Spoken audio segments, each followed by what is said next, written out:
அனைவருக்கும் வணக்கம். நான் ஹரி பேசுகிறேன், define people's rights group founder.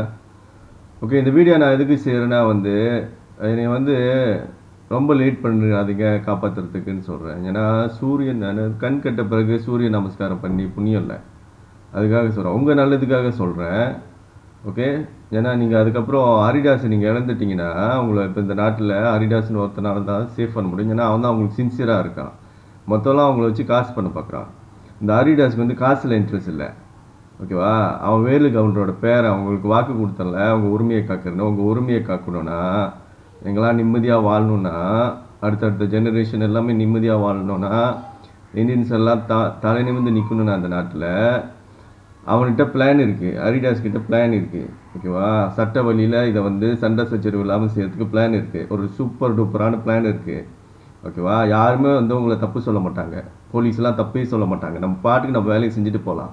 ஓகேவா, அப்போ அவ்வளோ சூப்பர் டூப்பரான ஐடியா இருக்கப்போ ஒன்று சண்டையும் போட மாட்டோம், கவர்மெண்ட்டில் தெருவுக்குலாம் போக மாட்டோம், கஷ்டப்பட மாட்டோம், அவங்கவுங்க வேலையை செய்யலாம். ஓகே, இப்போ நீங்கள் குடும்பம் பார்க்கணும் பாருங்கள், நீங்கள் எழுந்திரிக்கணும், வேலை செய்யணும், குடும்பத்தை பார்க்கணும், நிறையா பொறுப்பு இருக்குது உங்களுக்கு. உங்களை போய்ட்டு நாட்டில் போராடணும், வீதியில் போராடணும் அப்படிலாம் சொல்லக்கூடாது. அப்படி ஒரு தலைவன் சொல்கிறான்னா அவனுக்கு போராட தெரியலன்னு அர்த்தம். இன்றைக்குள்ள டெக்னாலஜி வச்சுட்டு அந்த மாதிரி தெருக்கூத்தெல்லாம் பண்ண வேண்டாம். சட்டம்னு ஒன்று இருக்குது நாட்டில், அரசியல் சாசனம் இருக்குது, மக்கள் ஆட்சின்னு ஒன்று இருக்குது. இது எல்லாத்தையும் கையாள தெரிஞ்ச ஒருத்தனால் உங்களை சரியாக கைட் பண்ணி எடுத்து போக முடியும். அது அந்த ஹரிதாஸ் தான். இந்த வேலு கவுண்டரோட பேரன் ஒருத்தர் இருக்கிறான்ல, அவன் தான் அது நான் தான். அது யாரா அந்த பையனு கேட்டிங்கன்னா அது நான் தான். ஓகே, உங்களுக்கு என்னை பிடிச்சிருக்குதா, என் பேசுகிற ஸ்டைலு பிடிச்சிருக்கா, இது இப்போ கதை இல்லை, மேட்ரு தான் முக்கியம். சைல்டிஷாக நடந்துக்காதீங்க, ரொம்ப கீழ்த்தனமாக நடந்துக்கிறீங்க. அதாவது ஒருத்தன் எப்படி பேசுகிறான், அவன் உங்களுக்கு அது ஈகோவாக தெரியுது, ரூட்டாக தெரியுது. ஓகே, அது ஏன்னா அவன் என்னத்தை செய்கிறான், ஏன்னா அவன் ஒரு லீடர். ஓகே, ஹரிதாஸ் குழந்தைவேலு, அவன் ஹரிதாஸ் குழந்தைவேலுவோ நீங்கள் டீல் பண்ணிங்கன்னா அவன் சாஃப்டான டைப் தான். இந்த குழந்தைவேலு மகன் இருக்கான் பாருங்க, அவன்கிட்ட நீங்கள் நார்மலாகவே பேசலாம், அவன் சாதா பீஸு. ஓகே, அவன் ஒன்றும் செய்ய மாட்டான் அவங்கள, அவன் நார்மலாக தான் பேசுவான். நீங்கள் ஃபோன் அடித்து பேசினா இந்த மாதிரி இங்கே ஒருத்தன் பேசிகிட்டு இருக்கேனே, ஏன்னா நான் இப்போ டிஃபைன் பீப்புள்ஸ் ரைட்ஸ் குரூப் ஃபவுண்டராக பேசுகிறேன். ஓகேவா, அப்படின்னா என்னென்னா உங்கள் உரிமையை காக்குறேன் அப்படின்ற ஒரு ஒரு ஒரு பிஹேவியரில் பேசுகிறேன். ஒரு ஹியூமன் ரைட் ஆக்டிவிஸ்ட்னா சோஷியல் ஆக்டிவிஸ்ட் இல்லை, சோஷியல் ஆக்டிவிஸ்ட்னா சமூக சேவகன். சமூக சேவகன் சாஃப்டாக இருப்பான், ஏன்னா அவன் சேவை தான் செய்வான். ஒருத்தர் கஷ்டப்படுறவங்களை கூட்டிகிட்டு வருவான், அவங்கள கஷ்டப்படுறாங்க ஹெல்ப் பண்ணுங்க சொல்லுவான். அப்போ டொனேஷன் போடுங்க, இங்கே ஆட்டையை போட்டுறாங்க, அதான் அசிங்கமாக போயிடுது. ஓகே, அங்கே தான் சண்டை வந்துடுது. ஹியூமன் ரைட்ஸ்க்கும் சமூக சேவர்களும் அடிக்கடி சண்டை செய்கிற திருட்டு வேலை, தில்லுமுள்ளி உள்ளுக்கு திருட்டு வேலை. ஓகே, அது ஒரு பக்கம் விடுவோம். இப்போ அவனை உங்களுக்கு பார்க்குறப்ப சாஃப்டாக இருக்கிறனால உங்களுக்கு பிடிக்குது, ஏன்னா அவனுடைய அந்த ரோலே சாஃப்டான ரோல் தான், அது உங்களுக்கு பிடிக்குது, ரைட்டா? ஓகே, அவன் பின்னாடியே ஓடுறீங்க தலைவன். இந்த ஹியூமன் ரைட் ஆக்டிவிஸ்ட் அநீதியை எதிர்த்து ஃபைட் பண்ணுறான். சாஃப்டாக ஃபைட் பண்ண முடியும்? இந்த மேலே உள்ள கட்டவனுங்களாம் எவ்வளோ கட்டவனுங்க உங்களுக்கு தெரியுமா? பெரிய பெரிய அரசியல்வாதிங்க, பெரிய பவரில் உள்ள அதிகாரிங்க எல்லாம் எவ்வளோ கட்டவனுங்க தெரியுமா? அவனுக்கு சாஃப்டாக டீல் பண்ண முடியும். என்னது லாஜிக் இருக்கா? நீங்கள் எதிர்பார்க்குறத என்ன, இங்கே சினிமா படமாக எடுத்துக்கிட்டு இருக்கோம், உங்களுக்கு பிடிச்ச மாதிரி ஸ்கிரிப்ட் எழுதி நடத்துறதுக்கு. இது ரியல் லைஃப்பை இப்படி தான் ஹேண்டில் பண்ண முடியும். நீங்கள் எதிர்பார்க்குறது சாத்தியம் இல்லாத ஒரு விஷயம். கிருஷ்ண பரமாத்மா நரசிம்மன் அவதாரம் எடுத்து வந்தார். நரசிம்மன் அவதாரம், கிருஷ்ண பரமாத்மா 9 அவதாரம் எடுத்து இந்த மனுஷனுங்களுக்கு போதனை பண்ணுறதுக்காக 9 அவதாரம் எடுத்து வந்தார். ஓகே, இது இந்து மதத்தில் சிமிர்த்தி அடிப்படையில் வரும். நம்ம இன்னொரு கிரேட்டான ஒரு ஆத்மா எப்படி வாழ்ந்துச்சு, ஒரு இதை செஞ்சு காமிச்சு, அதை வச்சு நம்ம இந்து மதத்தை வழி நடத்தலாம், நம்மளோட வாழ்க்கையை வழி நடத்தலாம். ஓகே, அது சிமிர்த்தி அடிப்படையில் வரும். அப்போ கிருஷ்ணர் பண்ண அந்த 9 அவதாரம் எடுத்து பண்ண போதனை எல்லாமே சிமிர்த்தி அடிப்படையில் வரும். ஓகேங்களா? அப்போ அது வரிசையிலேயே பார்த்துட்டு வந்தீங்களா, அந்த 9 அவதாரத்துக்குள்ள நரசிம்மன் அவதாரம்னு ஒன்று இருக்கும். பாதி சிங்கமாக இருப்பார், மனுஷன் உடம்பு, தலை சிங்கமாக இருக்கும். ஓகேவா, ஓகே. அவர் அதாவது விநாயகர் வந்து யானை இருக்கிற மாதிரி, தலையில் யானை இருக்கிற மாதிரி ஒரு சிங்கம் இருக்கும் தலைக்கு மேலே கிருஷ்ணருக்கு. ஓகே. அப்போ அந்த அவதாரத்தில் வந்து அவர் ஆங்காரமாக இருப்பார். அதனால் அது பேட் சோல்னு சொல்கிறீங்களா? எனக்கு பிடிக்கல, நீ ரொம்ப ஆங்காரமாக இருக்க, ரொம்ப அக்ரெசிவாக இருக்க அப்படின்னு சொல்கிறீங்களா? ஓகே. ஏன்னா கட்டதை அழிக்க வரப்ப அதுதான் அதை எடுத்தாகணும், அந்த அவதாரத்தை எடுத்தாகணும். அப்போ ஒரு ஹியூமன் ரைட் ஆக்டிவிஸ்ட் வந்து டீல் பண்ணுறப்ப, லாவை பற்றி டீல் பண்ணுறப்ப அவனுங்க லாவை மதிக்க மாட்டுறானுங்க. அப்போ சண்டை மாட்டுமா இல்லையா? இப்போ சட்டம்னு ஒன்று இருக்குது. ஓகே. ஓகே. பேசி தீர்த்துக்கிறதுக்கு சட்டத்தை செயல்பட விட மாட்டாங்க. சட்டம்லாம் கணக்காக தான் இருக்குது, ஏதோ ஒன்று கொஞ்சம் கொக்குமாக்கா இருக்குது, ஏதோ ஒன்றுல கொக்குமாக்கா இருக்குது. 99.99% சட்டம் வந்து கரெக்டாக இருக்குது. ஓகே. அமுல்படுத்த மாட்டுறாங்க. அமுல்படுத்தாதனால ஹியூமன் ரைட் ஆக்டிவிஸ்ட்க்கும் கவர்மெண்ட்டுக்கு மேலே ஒன்றுங்களாம் சண்டை, வாடா போடான்னு அடிச்சு விட்ருப்பேன். அப்போ இந்த வெட்டி நியாயம் பேசுகிறவங்க தெரியுங்களா, அவங்க வெட்டி நியாயம் பேசுகிறவங்களுக்கு என்ன சொல்கிறாங்கன்னா, இவன் வந்து என்னது திமிரை காட்டுறான், ஒரு அதிகாரிக்கு கொடுக்க வேண்டிய மரியாதையை கொடுக்க மாட்டான். இதில் எவ்வளோ பெரிய முட்டாள்தனம் இருக்குது தெரியுங்களா? அதாவது அவனோட கடமையை செய்யாமல், கொடுத்த சம்பளத்துக்கு வேலை செய்யாமல் பவரை மிஸ்யூஸ் பண்ணுறான். ஓகே. அப்போ அவன் கால் செருப்புக்கு எடுத்து வந்துடுறான். அப்படி தான் சட்டம் செயல்படும். அவன் ஜட்ஜாக இருந்தாலும் சரி, அவன் பிரைம் மினிஸ்டராக இருந்தாலும் சரி, அந்த பொசிஷனில் இருக்கிறவன் சப்போஸ் அவனோட உயர்ந்த செயல்பாடை காமிச்சிருக்கணும், உயர்ந்த அவன் கடமையை செய்கிறத வந்து கிரேட்டாக காமிச்சிருக்கணும், நான் பாராட்டியிருப்பேன். நான் பாராட்ட மாட்டேன்னா சொன்னேன், நான் பாராட்ட மாட்டேன்னு இதே வீடியோ போட்டு பிடிஆர்எம்லாம் நான் பாராட்டலாம் தானே? பாராட்டுறதுக்கு ஏதாவது செய்யணுமா இல்லையா? பிடிஆர்எம்லாம் புகழ்ந்து பேசுறதுக்கு ஏதாவது செய்யணுமா இல்லையா? எல்லாத்தையும் தான் புகழ முடியும். எம்ஐசி கூட தான் என்னால் புகழ முடியும். நல்லது செஞ்சால் புகழ தான் போகிறேன். நான் நியூட்ரலாக தான் இருக்கிறேன். நான் உண்மையை தான் பேசுகிறேன். ஆளுக்கு பிடிச்ச மாதிரி நான் பேசலையே. நல்லா பாருங்கள், டொனேஷன் வந்து உங்கள்கிட்ட நான் கேட்டிருக்கேன், எனக்கு உயிர் போயிட்டுருக்கு, டொனேஷன் கேட்டிருக்கேன். இந்த நேரத்தில் அம்பிகாட்ட பூந்து அடிக்கிறேன், உங்கள் இந்துக்கு அந்த கோயிலை ரீலோகேட் பண்ணி இந்த முஸ்லீமுக்கு சாதகமாக வேலை செய்ய சொல்கிறேன். ஏன்னா நீங்கள் ஹரிதாஸ் புரிஞ்சிக்க முடியாது. ஏன்னா ஹரிதாஸ் வந்து உங்கள்கிட்ட உயிர் பிச்சை கேட்டு வரல அந்த கட்டத்தில். நான் கடவுள்கிட்ட தான் உயிர் பிச்சை கேட்குறேன், உங்ககிட்ட கேட்கல. ஏன்னா அந்த ஆள் தான் வந்து முடிவு பண்ணேன் என்னை எப்போ கொள்வது, என்னை விடலாமா இல்லையான்னு. ஓகே. எனக்குள்ளே உள்ள விஷம் கூடியும் முடிவு பண்ண முடியாது. கடவுள் தான் முடிவு பண்ணார், என்னை படித்தவன் தான் முடிவு பண்ணுவார் உயிரை எப்படி எடுக்கணும்னு. அந்த ஆள்கிட்ட நான் ஏன் கெஞ்சிக்கிட்டு இருக்கேன்னா, என்னை உயிரை எடுத்துடாதையா அப்படின்னு ஏன் கண்டு, நான் சாவத்துக்கு பயந்துக்கிட்டு இல்லை. இந்த மிஷின் ஒன்று வச்சுருக்கல, சூப்பர் டூப்பரான பிளான் வச்சுருக்கல, இந்த கவர்மெண்டோட உச்சி குடுமி இருக்க பிடிச்சிக்கிட்டு இந்த கேஸோட எவிடன்ஸ் சொல்லி இருந்துச்சுன்னா அவன் உச்சி குடுமி என் கையில் இருக்கும். அப்புறம் லா நாலேஜ் சென்டர் இருக்குது, நான் படித்தது என்ஜினியரிங்கு, ப்ரோக்ராமிங் நாலேஜ் இருக்குது. என் குரு சத்குரு லோகமாதாட்ட போய் நான் வந்து ஆன்மீகம் பழகியிருக்கிறேன். ஓகேவா. இது வந்து அவங்க லோகமாதா எப்படிப்பட்டவங்கன்னா, சிவபெருமானே அவங்க லோகத்துக்கு போகிறதுக்கு தயங்குவாராம். அவ்வளோக்கு ஞானம் உள்ள குரு. இந்த ஜீசஸ் கிரைஸ்ட்லேருந்து எல்லாரும் வந்து அவங்கக்கிட்ட வந்து சீடராக பழகுறாங்க. சீடர் மீன்ஸ் ஸ்டூடெண்ட். லோகமாதாக்கு கீழே ஜீசஸ் கிரைஸ்ட்லாம் ஸ்டூடெண்ட். விவேகானந்தா, வள்ளலார், ஆதிசங்கரர் எல்லாம் இன்னைக்கு இயர் 2025 அதுக்கு முன்னிலேருந்து அவங்க வந்து லோகமாதாவோட சீடராக இருக்கிறாங்க. ஓகே. அவங்க வந்து என்னோட குரு. லோகமாதா வந்து என்னோட குரு. அவங்ககிட்ட அதாவது நான் ஆன்மீகம் பழகியிருக்கேன்.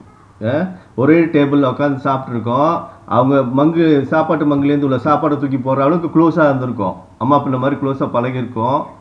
அவங்க வீட்டில் போய் எனக்கு கோப்பி கலக்கி கொடுத்துற மாதிரி அந்த அளவுக்கு க்ளோஸாலாம் இருந்திருக்கேன். இன்றைக்கி என் குருவை விட்டு நான் தலைமறைவாக ஆகியிருக்கேன் உங்களுக்காக. ஒரு ஆத்மாக்கு அல்டிமேட் பர்பஸ் லைஃப்பில் பிறந்த உச்சக்கட்ட நோக்கமே கடவுளை போய் சேர்றது. அதையே தூக்கி போட்டு உங்களுக்காக வந்திருக்கேன்னா இது என்ன செயல்பாடுனா, இது காவல் தெய்வத்தோட செயல்பாடு. புரியுதா? வேலுகவுண்டோட பேரை வந்து வாக்கு கொடுத்தானா செய்வாங்களா? அதில் நிற்கிறான். புரியலையா? அதான் சிம்பிள் லாஜிக். இதில் ஒன்றும் என்னது மாய கதை இல்லை அது. ஓகே. எல்லாம் புரிஞ்சு தான் செய்கிறோம். ஆனால் அந்த மக்களுக்கு கொடுத்த வாக்கை நிறைவேற்றுறதுக்காக ஹெல் ஆஃப் ரிஸ்க் எடுக்கிறோம். ஆன்மீகமும் போயிடும், முக்தியும் கிடைக்காது. ஓகேவா? முக்தியும் கிடைக்காது. அவ்வளோ ஞானம் உள்ள குருவையும் விட்டுட்டு வந்தாச்சு. தலைமறை ஆகிட்டேன். தருதலை சீடரு. ஓகேவா? தருதலை சீடரு எதுக்கு? ஹியூமன் ரைட் ஆக்டிவிஸ்ட் ஆகி உங்களை காப்பாற்ற வந்தேன். அப்போ என்னோட சிரிலாம் எப்படி இருக்குது, என்னோட செயல்பாடு எப்படி இருக்குது? ஒரு காவல் தெய்வத்தோட செயல்பாடு இல்லை. ஆனால் காவல் தெய்வம் வந்து அங்கே ரகட்டாக இருக்குது. ஆனால் நீங்கள் காவல் தெய்வத்தோட ஹிஸ்ட்ரி எடுத்து பார்த்தீங்கன்னா அது அந்த காலத்தில் அந்த டைமில் அங்கே தான் வாழ்ந்துருக்கும். அங்கே ஒரு தலைவன் இருந்திருப்பான், ஓகேவா? அவன் தன்மைக்கு அவன் கிராகட்டான கையாக இருந்திருப்பான், தண்ணி அடிச்சிருப்பான், மேபி இதெல்லாம் இருந்திருக்கலாம், ஓகே. ஆனால் அவன் அவ்வளோ தீவிரமாக இருந்திருக்கிறான் அந்த மக்களை காப்பாற்றுறதுக்கு. அப்போ அவன் வந்து ஒரு தெய்வமாக பார்க்க ஆரம்பிச்சிருக்காங்க. அவன் செத்துட்ட பிறகு அவன் வச்சு சிலைலாம் வச்சு வழிபட்டு இப்படியே வந்திருக்குது. அது ஏற்கனவே அவன் இருந்திருக்கு, அவங்க கூட தான் வாழ்ந்துருக்குறான் அவன். அப்போ வந்து இப்போ முருகனே நீங்கள் சொல்கிறீங்க நீ கடவுள்னு பூமியில் வாழ்ந்துக்கிட்டு இருந்தார் முந்தி, புரியுங்களா? இப்போ நம்மளாம் பேசுகிறோமே, இது செய்யணும், முருங்கை மரத்தை நடணும், அதை நடணும், அப்படி இப்படின்னு என்னென்னமோ பண்ணி மருத்துவம்லாம் பண்ணி நம்ம மாதிரி டிஸ்கஸ் பண்ணுறோம்ல, அப்போ பேசுகிறோம்ல அந்த மாதிரி. இப்போ டெக்னாலஜி இருக்கிறனால நான் வந்து சோஷியல் மீடியாவில் பேசுகிறோம். அந்த உள்ள டைமில் இருக்கிற விஷயத்தை வச்சு பேசுகிறப்ப அந்த மக்களுக்கு தெரியுது அந்த தலைவன் எப்படிப்பட்டவன்னு, புரியுதா? உங்களோட ப்ராப்ளம் என்னென்னா, அதாவது முடிஞ்சு அவங்க போயிட்டாங்க. அவங்கள வந்து உங்களோட இல்லாஜிக்கலான ஒரு மைண்ட் செட் என்னென்னா, போனவங்கக்கிட்டே ஹெல்ப் கேட்டுட்டு இருக்கீங்க, இருந்து இப்போ வந்துட்டாங்களே ஹெல்ப் பண்ணுறதுக்கு வந்துட்டாங்க, அதே ரோலை ப்ளே பண்ண வந்துட்டாங்களே. இப்போ வந்து ஏற்கனவே காவல் தெய்வம் வந்து வந்துச்சு, அதை ஹெல்ப் பண்ணிச்சு, அது செத்துருச்சு, ஓகேவா? அந்த கான்செப்டை இது காட்டுறதுக்கு தான் இந்து மதம் சொல்லுது. அதாவது நீ நேர்மையான ஒரு தலைவனாக வாழ்ந்தீங்கன்னா உன்னை எப்படி போட்டுருது பாரு பிறகு உலகம். இப்போ நீங்கள் முனீஸ்வர சாமிலாம் கூப்பிடுறீங்களே, அது எனக்கு என்ன இண்டிகேஷன்னா, ரீடாஸ் நீ போய் போராடுறல மக்களுக்கு, இவ்வளோ அசிங்கப்படுற, இவ்வளோ கஷ்டப்படுறல, ஒரு நாளைக்கு நீ இப்படி போற்றப்படுவ, இந்த மலேசியாவை காப்பாற்ற வந்தவன் அப்படின்னு. நான் வந்து காவல் தெய்வத்தோட கேரக்டர்னால கொஞ்சம் ராகட்டாக இருக்கிற மாதிரி இருக்கும், கொஞ்சம் ரூட்டாக இருக்கிற மாதிரி இருக்கும் உங்களுக்கு. அதுதான், ஏன்னா அதுதான் கரெக்டு, அதுதான் அந்த ரோலோட கரெக்டு. ஏன்னா நம்ம டீல் பண்ணுறது வந்து கட்டவனுங்களோட, அவனுக்கு சட்டத்தை மதிக்க மாட்டானுங்க. சரி, சட்டத்தை ஃபாலோ பண்ண சொல்லுங்கள், சாஃப்டாக தான் நடக்கும், சண்டை நடக்காது, ஜென்டில்மேனாக அமைதியாக பேசுவேன், புரியுதுங்களா? அப்போ பிரச்சனை என்னென்னா அவன் சட்டத்தை ஃபாலோ பண்ணுற மாட்டான், அதிகாரத்தை வந்து மிஸ்யூஸ் பண்ணுறான், ஓகேவா? அப்போ வந்து பார்த்தீங்கன்னா ஆக்சுவலி என் மண்டை வீக் ஆகுது, கொஞ்சம் ரெஸ்ட் பண்ணிக்கிறேன்.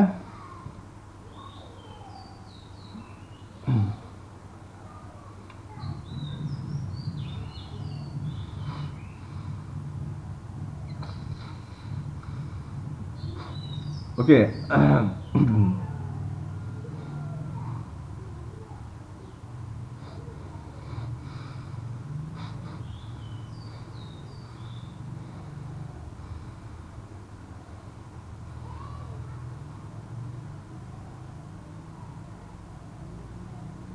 ஓகே,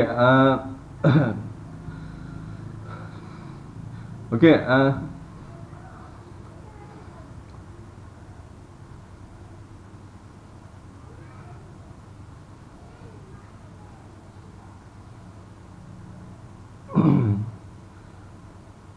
ஓகே, இந்த வீடியோ வந்து ஆக்சுவலி நான் கடைசியாக எக்ஸ்பிளைன் பண்ணுவேன் எனக்குள்ளார என்ன நடக்குதுன்னு. இது வந்து ட்ராமாலாம் கிடையாது. இது வந்து என்னென்னா, இது வந்து ஒரு சயின்ஸு கதை. இது வந்து டாக்டரால் தான் ட்ரீட்மெண்ட் பண்ண முடியும். அதுக்கெலாம் இந்த உலகத்தில் இருக்கிற ஸ்ட்ரக்சரில் வந்து காசு வேணும். ஏன்னா கவர்மெண்ட் வந்து கைவிட்டுருச்சு. எனக்கு இப்போ ஹெல்த் மினிஸ்ட்ரி வந்து எனக்கு ட்ரீட்மெண்ட் பண்ணணும், ஒரு வெள்ளி கட்டி முடிக்கிற மேட்ரு. கவர்மெண்ட் வந்து நான் அவன் தப்பை எகெயின்ஸ்ட் பண்ணுறதுனால அவன் என்கிட்ட சண்டை போட முடியாததுனால கோலை மாதிரி எனக்கு விஷம் வச்சுட்டான், ஸ்லோ பாய்சன் வச்சுட்டான். ஜிஹெச்சுக்கு போனால் உயிரை மட்டும் காப்பாற்றுறான், உண்மையை சொல்ல மாட்டானுங்களா? அப்போ எவிடன்ஸ் அழிஞ்சிடும். அப்போ வந்து கவர்மெண்ட் வந்து இன்னொரு ஸ்கெட்ச் போடுவாங்க கொள்றதுக்கு, அதாவது கொன்று விளையாடுவாங்க, ஓகே? கவர்மெண்ட் வந்து என்னை கொன்று விளையாண்டுக்கிட்டு இருக்கான். மக்கள் வந்து என்னை காப்பாற்ற வேண்டிய மக்கள் எல்லாரும் வந்து ரெஸ்பாண்ட் பண்ணணும்னு அவசியம் இல்லை. ஒரு இந்தியன்ஸ் வந்து பார்த்திங்கன்னா ஒரு 2 மில்லியன்ஸ் இருக்கும். அதாவது 2 மில்லியன்னா தமிழில் எப்படி சொல்கிறது, 20 லட்சம் பேர் இருக்கும், ஓகேவா? இந்தியன்ஸு ஆல்மோஸ்ட் 20 லட்சம் பேர் இருக்கும். அதில் 2000 பேர் மட்டுமே 100 வெள்ளி போட்டால் 2 லட்சம் வந்துடுவேன். நான் சொன்ன கணக்கு வந்துடும். நான் வெளிநாட்டுக்கு தைரியமாக ட்ரீட்மெண்ட்டுக்கு போயிடுவேன், ஓகேவா? அதாவது அது என்னென்னா 1000 இந்தியன்ஸ்குள்ளார ஒரே ஒருத்தன் முன்னுக்கு வந்திருந்தா இது நடந்திருக்கும், ஓகே? இந்த நாளைக்கே நடந்துடும். டக்குன்னு 1000ல் ஒருத்தனுக்கு இந்த இந்தியன்ஸ்க்கு நான் சொல்கிற விஷயத்தை வச்சு தெளிவு போகிறது 100 வெள்ளி போட்டுட்டானா தென் நாளைக்கு வந்துடும் அந்த 2 லட்சம் வெள்ளி. புரியுங்களா? நான் சொல்கிறது அவ்வளோ சிம்பிளான விஷயம். ஓகே, ஏன்னா இது வந்து என்னென்னா இது வந்து நான் வந்து இது எனக்கு வந்து அது சீக்கு இல்லை. சீக்குனா நீங்கள் ஏதாவது மருந்து சாப்பிட்லாம், ஏதாவது ஃபைட் பண்ணலாம், அதாவது ஒரு என்னது சொல்கிறது மைண்ட் வழியாக ஃபைட் பண்ணலாம். அதாவது ஒரு பிடிச்சி நிற்பாங்களே, நான் சாக மாட்டேன்னு நிற்குவாங்களே, அதுதான் வந்து அது சீக்குனா நிற்கலாம். இது வந்து ஸ்லோ பாய்சன் என்னன்னா அது ஒரு கெமிக்கல். இது வந்து சயின்டிஃபிக்காக வேலை செய்யும். புரியுதுங்களா? இது வந்து எப்படின்னா இப்போ 1 கூட்டல் 1 2 தானே வரும். நீங்கள் ப்ரே பண்ணியோ எதோ பண்ணியோ அதை 3ஆ மாற்ற முடியாதுல்ல, அந்த மாதிரியான விஷயம். இது விஷம், இது கெமிக்கல். அதோட ரியாக்ஷனை காட்டி ஆகும். அதோட சயின்ஸு அது ஒரு சயின்ஸு. அதை மாற்ற முடியாது, யாராலையும் மாற்ற முடியாது, என் குருவாலையும் மாற்ற முடியாது. எப்படி என் குரு வந்து 1 கூட்டல் 1 2ன்னு வராமல் பண்ண முடியும் சொல்கிறீங்க? கடவுளால் முடியுமா? யாரால முடியும்? யாராலையும் முடியாது. ஏன்னா அது சயின்ஸு. புரியுதுங்களா? அது மாதிரி தான் இந்த கெமிக்கல் ஸ்லோ பாய்சன் போட்டுட்டானுங்களே. இதை நான் என்னை மோட்டிவேட் பண்ணியோ என்னோட மெடிடேஷனோட இதனாலேயோ என் சக்கரானாலேயோ என் ஆத்மானாலேயோ என் உடம்புனாலேயோ என் மூளைனாலேயோ யாராலையுமே அந்த கெமிக்கலை ஸ்டாப் பண்ண முடியாது. இதுக்கு வந்து டாக்டரோட ட்ரீட்மெண்ட் வேணும். புரியுதுங்களா? டாக்டர் வந்து ஏன்னா டாக்டர்கிட்ட இருக்கிற அவங்க அறிவு என்னென்னா என் ரத்தத்தையும் மூத்திரத்தையும் எடுத்தால் மட்டுமே கண்டுபிடிச்சிருவாங்க எனக்குள்ளார என்ன கெமிக்கல் கொடுத்துருக்காங்கன்னு சொல்லிட்டு. அது தெரிஞ்ச பிறகு தான் எனக்கு ட்ரீட்மெண்ட்டை பிகின் பண்ண முடியும்.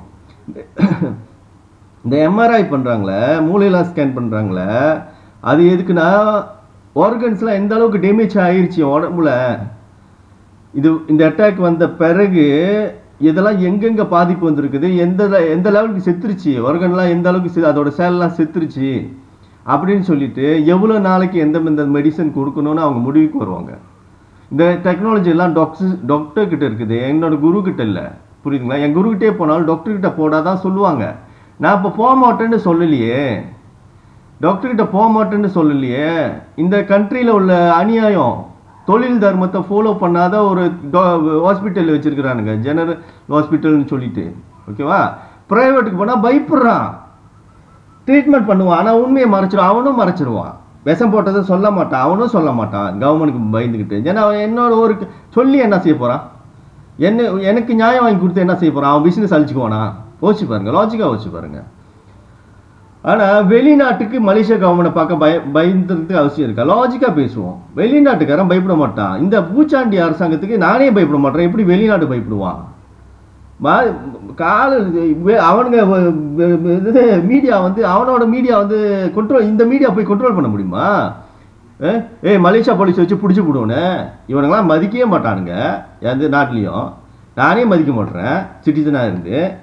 ஏன் என்ன மாதிரி மதிக்க மாட்டேறேன்? தப்பு செய்கிறப்ப மதிக்க மாட்டேறேன், சட்டத்தை மீறுறப்ப மதிக்க மாட்டேறேன். அது என்னோட உரிமை. அதே சட்டத்தில் சட்டப்படி வேலை செஞ்சால் மதிக்க போகிறேன். Simple logic. அப்போ இவ்வளோ பிரச்சனை ஓடிக்கிட்டு இருக்குது, இவ்வளோ பிரச்சனை ஓடிக்கிட்டு இருக்கு. நீங்கள் என்ன சில்லியாக வேலை செஞ்சிட்டீங்க, தடிக்கா பையன் மாதிரி பேசிட்டீங்க, ரூட்டாக பேசிட்டு. இதெல்லாம் ஒரு காரணமா? எந்த தலைவன் வாட்ஸ்அப் குரூப்பு நேற்று ஒருத்தர் கால் பண்ணதுனால தான் எனக்கு தெரிஞ்சது நீங்கள் எப்படி செயல்பட்டு இருக்கீங்கன்னு. சொன்னேன்ல, மயான அமைதியாக இருக்குன்னு. அவர் தான் என் கண்ணு இந்த இன்ஃபர்மேஷன் வந்து எனக்கு கால் பண்ணி சொன்னதுனால தான் எனக்கு தெரிஞ்சு அங்கிட்டு பேக்ரவுண்டில் என்ன நடந்துக்கிட்டு இருக்கு உங்கள் உலகத்தில். அங்கங்கே வாட்ஸ்அப் குரூப் வச்சுருக்குறீங்க, அங்கங்கே என்னென்னமோ சோஷியல் மீடியா சேனல்லாம் வச்சுருக்கீங்களே. அவர் வந்து கொடுத்த குழுவில் தான் எனக்கு தெரிஞ்சுது அங்கே பேக்ரவுண்டில் என்ன நடந்திருக்குன்னு. Which is unfair for me. அதாவது என்னை பற்றியே தப்பு பேசிக்கிட்டு, ஆனால் என்கிட்ட வந்து பேசுறதில்ல. என்கிட்ட வந்து சொன்னால் தானே உங்களுக்கு தெளிவாக புரிய வைக்க முடியும். எந்த சூழ்நிலையில் நான் அதை ரியாக்ட் பண்ண, அப்படி எதனால இதெல்லாம் நடக்குது இப்படி அப்படின்னு உங்களுக்கு ஒரு தெளிவை கொடுத்துருக்கலாம்ல. இது நியாயமா? உங்களை பற்றி ஒருத்தவங்க தப்பு பேசுகிறாங்க, உங்ககிட்ட வந்து சொல்லாமே வெளியில் பேசிக்கிட்டே பேரை கெடுத்துக்கிட்டே போனால் என்ன அர்த்தம்? இந்த மாதிரி உயிர் போயிட்டு இருக்கப்பையும் அதை தான் செய்வீங்களா? இதான் தமிழ் நெறியா? ஒருவரையும் பொல்லாங்கு பேச வேண்டாம்னு சொன்னிச்ச, வெறும் பொல்லாங்கு மட்டும்தான் பேசுகிறீங்க. டிகிரி இருந்தால் ஒரு வீடியோ போட்டு உங்களுக்கு இல்லை கேள்வியெல்லாம் இல்லைன்னா என்ன பண்ணுங்கள், ஒரு தலைவனை ஃபார்ம் பண்ணுங்கள். ஒரு தலைவனை ஃபார்ம் பண்ணி, ஹரிதாஸ் நீ சொல்கிற கதைலாம் மாயக்கதையாக இருக்கு, உன்னை கிராஸ் செக் பண்ணணுன்னு, அதை தான் நான் சொல்கிறேன்டா. அதாவது என்ன சொல்லுவாங்கன்னா பெரியவங்க, கண்ணால் பார்ப்பதும் போய் காதால் கேட்பதும் போய் தீர விசாரிப்பதே மெய். இப்போ நான் சொன்னதெல்லாம் உண்மையாயிருச்சுன்னா இப்போ சொல்கிறதெல்லாம் மாயக்கதையாக இருக்கலாம் இங்கெல்லாம் நம்புறதுன்னு. உண்மையாக இருந்துருச்சுன்னா என்ன ஆயிரும்டா? நான் தான் ப்ராமிஸ் பண்ணுறேன்னு நிம்மதியாக வாழலாம், சொர்க்கம் மாதிரி ஆக்கிடலாம் மலேசியாவை. அதாவது ஊழல் இல்லாத அரசாங்கம், உங்களுக்கு எல்லா இதுக்கும் நியாயம் கிடைக்கும், தலை நிமிர்ந்து நிற்கலான்னு. வேண்டாமாடா அது மாதிரி ஒரு வாழ்க்கை வேணாமா? வேண்டான்றியா? சும்மாவே இது லாஜிக்காக அது உனக்கு இருக்காது. ஏன்னா உன்னுடைய 10 காசு மண்டை மூளை வந்து இதை சப்போர்ட் பண்ணாது. நான் சொல்கிற எந்த விஷயத்துக்கான இன்ஃபர்மேஷனோ நாலேஜோ ஞானமோ உங்களுக்குள்ள இல்லை. அப்போ இல்லாதனால நீ என்ன பண்ணுற, அது சாத்தியம் இல்லை நீயா முடிவு பண்ணக்கூடாது. ஒரு வாய்ப்பு கொடுக்கணும். எப்படிரா முயற்சி பண்ணாமே முடியாதுன்னு சொல்கிறீங்க? இதெல்லாம் வந்து தமிழ் நெறியாடா? எங்கேருந்துடா வந்தீங்க? தமிழுக்கு இருக்கிற ஒரு பண்பு கூட இல்லையடா. சாவடிக்கிறீங்களாடா? புதுசு புதுசாக ரூல்ஸ் போடுறீங்க. இதில் கதை என்னன்னா, நான் ஒன்று சொல்லுவேன். தலைவனாக இருந்து உங்களுக்கு நான் தான் முக்கியம், நீங்கள் எனக்கு முக்கியம் இல்லைன்னு சொல்லுவீங்க. இதை நீ என்ன சொல்லுவ? எவ்வளோ ரூட்டாக பேசுகிறான் பாரு, எவ்வளோ ஆணவமாக பேசுகிறான்னு சொல்லுவீங்க. ஒரு மக்களாக இருந்து சொல்லுவீங்க. இந்த நாய் பாரு, ஒத்த நாய் சொல்லுது, அவரை நம்பி தான் நம்ம இருக்குமா இவ்வளோ பேரும், இவர் ஒருத்தரை நம்பி இருக்குமா? அவர் வந்து நம்மளை நம்பி இல்லையா? அவர் இழுத்துக்கிட்டு வேற கிடக்கிறாரு, சாவ பொழைக்க கிடக்கிறாரு, சாவ பொழை கிடக்கிறார் நாய். அன்றைக்கி ஒரு பொம்பளை வந்து கமெண்ட் பண்ணுது, எடுக்கிறது பிச்சை, இதில் பேசுறது பெரிய பிச்சுன்னு. அந்த பொம்பளை நான் டீட்டெயிலாக பிளாக் பண்ணேன். எப்படி பண்ணேன்னா, அந்த கிறுக்கு பிடிச்ச ஃபேஸ்புக் வந்து சில நேரத்தில் வந்து அந்த கமெண்ட்டை ரைட் கிளிக் பண்ணால் டிலீட் அண்ட் பிளாக்னு கொடுப்பான். ஃபோனில் இது பண்ணால் ஓகே. சில நேரத்தில் வந்து கொடுக்க மாட்றான், பிளாக் பண்ணுறது கொடுக்க மாட்றான். அப்போ வந்து அந்த பொம்பளை கொடுக்கல. அப்போ வந்து நான் சீலாப்பா டிலீட் தட்டிட்டேன், அழிஞ்சிருச்சு. அந்த பொம்பளை போட்ட கமெண்ட் வந்து அழிஞ்சிருச்சு. ஓகேவா? விச் இஸ் அந்த டொனேஷன் ஃபர்ஸ்ட் டைம் கேட்குறேன்லா. இந்த இந்த இந்த என்னோட ஹெல்த் இஷ்யூக்கு வந்து டொனேஷன் ஃபர்ஸ்ட் டைம் கேட்குறேன். அந்த பொம்பளை வந்து எடுக்கிறது பிச்சை, பேசுறது வந்து ரூட்டாக பேசுறேன்னு சொன்னதுக்காக அந்த பொம்பளை வந்து நான் அடித்து துரத்த ட்ரை பண்ணுறேன்ல. அப்போ கமெண்ட்டை டிலீட் பண்ணிட்டேன். அப்போ டிலீட் பண்ணாலும் அந்த கிறுக்கு பிடிச்ச பொம்பளை ரெண்டாவது வந்து பேசுமே, எங்கேனாச்சும் கமெண்ட் போடுமே. இப்போ எப்படி பிளாக் பண்ணுறது சொல்லிட்டு டெஸ்க்டாப் கம்ப்யூட்டரில் ஃபேஸ்புக்கில் அக்சஸ் பண்ணி அந்த செட்டிங்லாம் போயிட்டு இது ஒரு யூசரை பிளாக் பண்ணுற இதை போய் தீவிரமாக போய் அந்த பொம்பளை பிளாக் பண்ணி விட்டு வந்தேன். ஓகே. இப்போ அந்த பொம்பளையோட நிலைமை எப்படி இருக்குன்னா, வெளியில் குரங்கு மாதிரி உட்காந்து என் ஃபேஸ்புக்கு பேச்செல்லாம் வீடியோஸ்லாம் பார்க்க முடியும், எந்த விதமான கருத்தும் தெரிவிக்க முடியாது. புரியுதுங்களா? அதான் அந்த பொம்பளைக்கு நான் கொடுத்த தண்டனை. இங்கே மனசை உட்காந்து டொனேஷனை போடுங்க, சிங்கத்தை செதைச்சிட்டானுங்க. நான் சொல்கிற விஷயத்த புரிஞ்சுங்க. சிங்கத்தை செதைச்சிட்டானுங்க, உங்களை காப்பாற்ற வந்த சிங்கத்தை சதி பண்ணி செதைச்சிட்டானுங்க, விஷம் போட்டு ஸ்லோ பாய்சன் கொடுத்துட்டு. அப்போ இந்த சிங்கம் என்ன சொல்லுதுன்னா, எனக்கு ட்ரீட்மெண்ட் பண்ணி காப்பாற்றிடுங்க, சிங்கத்தை களத்தில் இறக்கி விடுங்க, அப்போ தான் அந்த சிங்கம் வந்து உங்களை காப்பாற்ற முடியும்னு சொல்லுது. அதான் டீலு. ஓகேவா? உயிர் பிச்சை சிங்கம் கேட்கல. சிங்கம் என்ன பண்ணுது, அதோட மிஷனை தொடர்ந்து செய்கிறதுக்கு, தொடர்ந்து உங்களை பாதுகாக்கிறதுக்கு என் உயிரை ஒரு ஐடியா கொடுக்குது உங்களுக்கு. நான் ஆக்சுவலி அதை கொடுக்குறதுன்னா ஒரு குழு. இப்போ நீங்கள் என்ன செய்யலாம், ஏன்னா எல்லாரும் மங்கோ மண்டைனங்களாக இருக்கீங்களே, சரியான கேனத்தனை, என்னால் இப்போ கற்பனையே பண்ணிக்க முடியாத அளவுக்கு அறியாமல் ஆணவம் வேற, உலகத்திலே எல்லாம் தெரிஞ்ச மாதிரி பேசுறது ஆணவம் வேற. கட்டுறது கைமண் அளவு, கல்லாதது உலக அளவுன்னு தெரியும். அதை கடைப்பிடிக்கிறதே இல்லை, அந்த ரூல்ஸை கடைப்பிடிக்கிறதே இல்லை. எங்களுக்கெல்லாம் இவ்வளோ தெரியும், ஆனால் ஒன்றுமே தெரியாது தான் சொல்லுவோம். அதான் வந்து ஞான யோகான்னு சொல்கிறது. ஞான யோகா என்னென்னா, தெரிஞ்ச பிறகு தான் பேசணும். ஓகேவா? தெரியலன்னா தெரியலன்னு சொல்லணும். நீங்கள் என்ன பண்ணுறீங்க, தெரியல, ஒரு கேஸ் ஃபேக்டர் ப்ராசஸ் பண்ண தெரியல, ஒரு நியாயத்தை சீர்தூக்கி பார்க்க தெரியல, ஆனால் தீர்ப்பு வழங்கிறீங்க, குரூப்பாக சேர்ந்துக்கிறீங்க, சாவடிக்கிறீங்க. எப்படி சாவடிக்கிறீங்கன்னா, டொனேஷன் போடாதுங்க, உங்களோட கருத்து, அதாவது வெட்டி நியாயம்.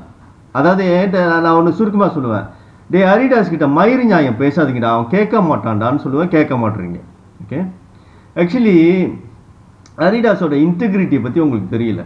உங்களுக்கு தெரியுமா, அரிடாஸ்க்கு வந்து ஆல்ரெடி ஆஃபர் வந்துருச்சு, ஃபுல் ட்ரீட்மெண்ட் செலவையும் நான் ஏற்றுக்கிறேன். புரியுதா?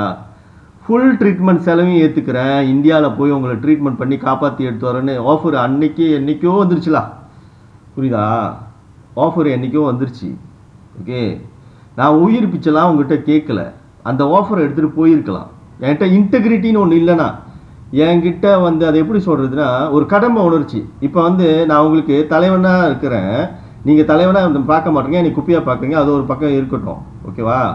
அதுக்கு நான் பொறுப்பாக முடியாது. என் கடமையை நான் செஞ்சாகணும். நான் கொடுத்த வாக்கு, வேலு கவுண்டரோட பேரனா நான் ஃபங்க்ஷன் பண்ணி ஆகணும், கொடுத்த வாக்கு நான் நிறைவேற்றி ஆகணும், உங்களோட உரிமையை காப்பாற்றி ஆகணும். ஓகே, அப்போ எனக்கிட்டேன்னு சில கடமை உணர்ச்சினா ஒரு இன்டெகிரிட்டி இருக்குது. அதாவது ஒரு நாட்டை நிர்வாகம் பண்ணுறதுக்குன்னா வரமுறை இருக்குது. ஓகே, அவர் வந்து ஆஃபர் கொடுக்குறாரு, மொத்த செலவையும் நான் ஏற்றுக்கிறேன். ஓகே, உங்களை ட்ரீட்மெண்ட் பண்ணி இந்தியாவில் ட்ரீட்மெண்ட் அப்போலோலாம் கான்டாக்ட் இருக்குது. அப்போலோ சொல்லுவாங்களா, அப்போலோ ஹாஸ்பிட்டல் இந்தியாவில் ஃபேமஸான ஹாஸ்பிட்டல், அதெல்லாம் டாக்டர்ஸ்லாம் எனக்கு கான்டாக்ட் இருக்குது, உங்களை காப்பாற்றிடுவேன் அப்படி சொல்கிறாரு. ஓகே ஓகே, அப்போ நான் உங்களுக்கு தலைவனாக இருக்கணும்னா முதல்ல நான் தெளிவாக இருக்கணும். வந்தது எனக்கு ஸ்கெட்சாக இருந்துச்சுன்னா, அப்போலோவில் போய் என்னை கொல்றது ஐடியா இருந்துச்சுன்னா, நானும் பூத்தாவை போயிட்டே இருந்தால் செத்துட மாட்டேனா? ஓகே, அப்போ தான் அதான் சொல்கிறேன். அந்த தலைவனுக்கு வந்து முதல்ல வெளுத்ததெல்லாம் பாலுன்னு நம்பியிருக்கிறது. வந்தது ஆஃபரு, ஓகேவா? ஒன்று எல்லாரையும் குரோனிசம் சொல்லுவாங்க. இது வந்து அரசியல் இல்லை. குரோனிசம்னு என்னன்னா, இந்த அரசியல்வாதிகளுக்கு மேலே ஒரு பிஸ்னஸ் மேன் இருப்பான். அந்த பிஸ்னஸ் மேன் வந்து ஃபண்டை வந்து கொடுப்பான். முதல்ல இவன் இப்போ எதிர்கட்சி இருக்கான்னு வச்சுக்கோமே, அன்வர்லாம் அப்படி தான் வந்திருப்பான், அன்வர் கட்சியெல்லாம் அப்படி தான் வந்திருக்கும். ஓகே, அப்போ வந்து என்ன பண்ணுங்க, இந்த பிஸ்னஸ்காரங்க போயிட்டு அவனுக்கு தெரியும், ஒரு லெவலில் அவனுக்கு தெரியும் இவன் அரசியலில் சாதிச்சிருவான் தெரியுறப்ப ஆஃபர் வரும் பிஸ்னஸ் பீப்புள்கிட்டேருந்து. ஓகே, இப்போ வந்து நான் வந்து கவர்மெண்டோட உச்சி குடுமையே என் கைக்கு வர சூழ்நிலை தான் இருக்குது. விச் இஸ் சயின்டிஃபிக் ப்ரூஃப் என் கைக்கு வரும்போது இந்த கவர்மெண்ட் இந்த திமிரு பிடிச்ச கரப்டான கவர்மெண்ட்டை லாக் பண்ணுறதுக்கு எனக்கு வந்து சயின்டிஃபிக் ப்ரூஃப் கிடைக்க போகுது. அதனால தான் இந்த எவிடன்ஸை நான் ட்ரீட்மெண்ட் பண்ணாமல் அப்படியே ஹோல்ட் பண்ணி வச்சுருக்கேன். மக்கள்கிட்ட டொனேஷன் கேட்டு வெளிநாட்டில் போயிட்டு ப்ராப்பராக ட்ரீட்மெண்ட் எடுத்து எவிடன்ஸையும் காப்பாற்றி என்னையும் காப்பாற்ற பார்க்குறேன். அதுதான் அதில் உள்ள கதை. ஓகே, இப்போ இவர் அந்த ஆஃபரை கொடுக்குறாரு. இவர் நல்லவருனா அதுவும் சாத்தியம்தான். அவர் யாருன்னே எனக்கு தெரியாது, நான் கடவுள் இல்லை. அவர் அந்த ஆஃபரை கொடுக்குறாரு, ஆனால் நான் பூத்தாவை ஏற்றுக்க முடியாது.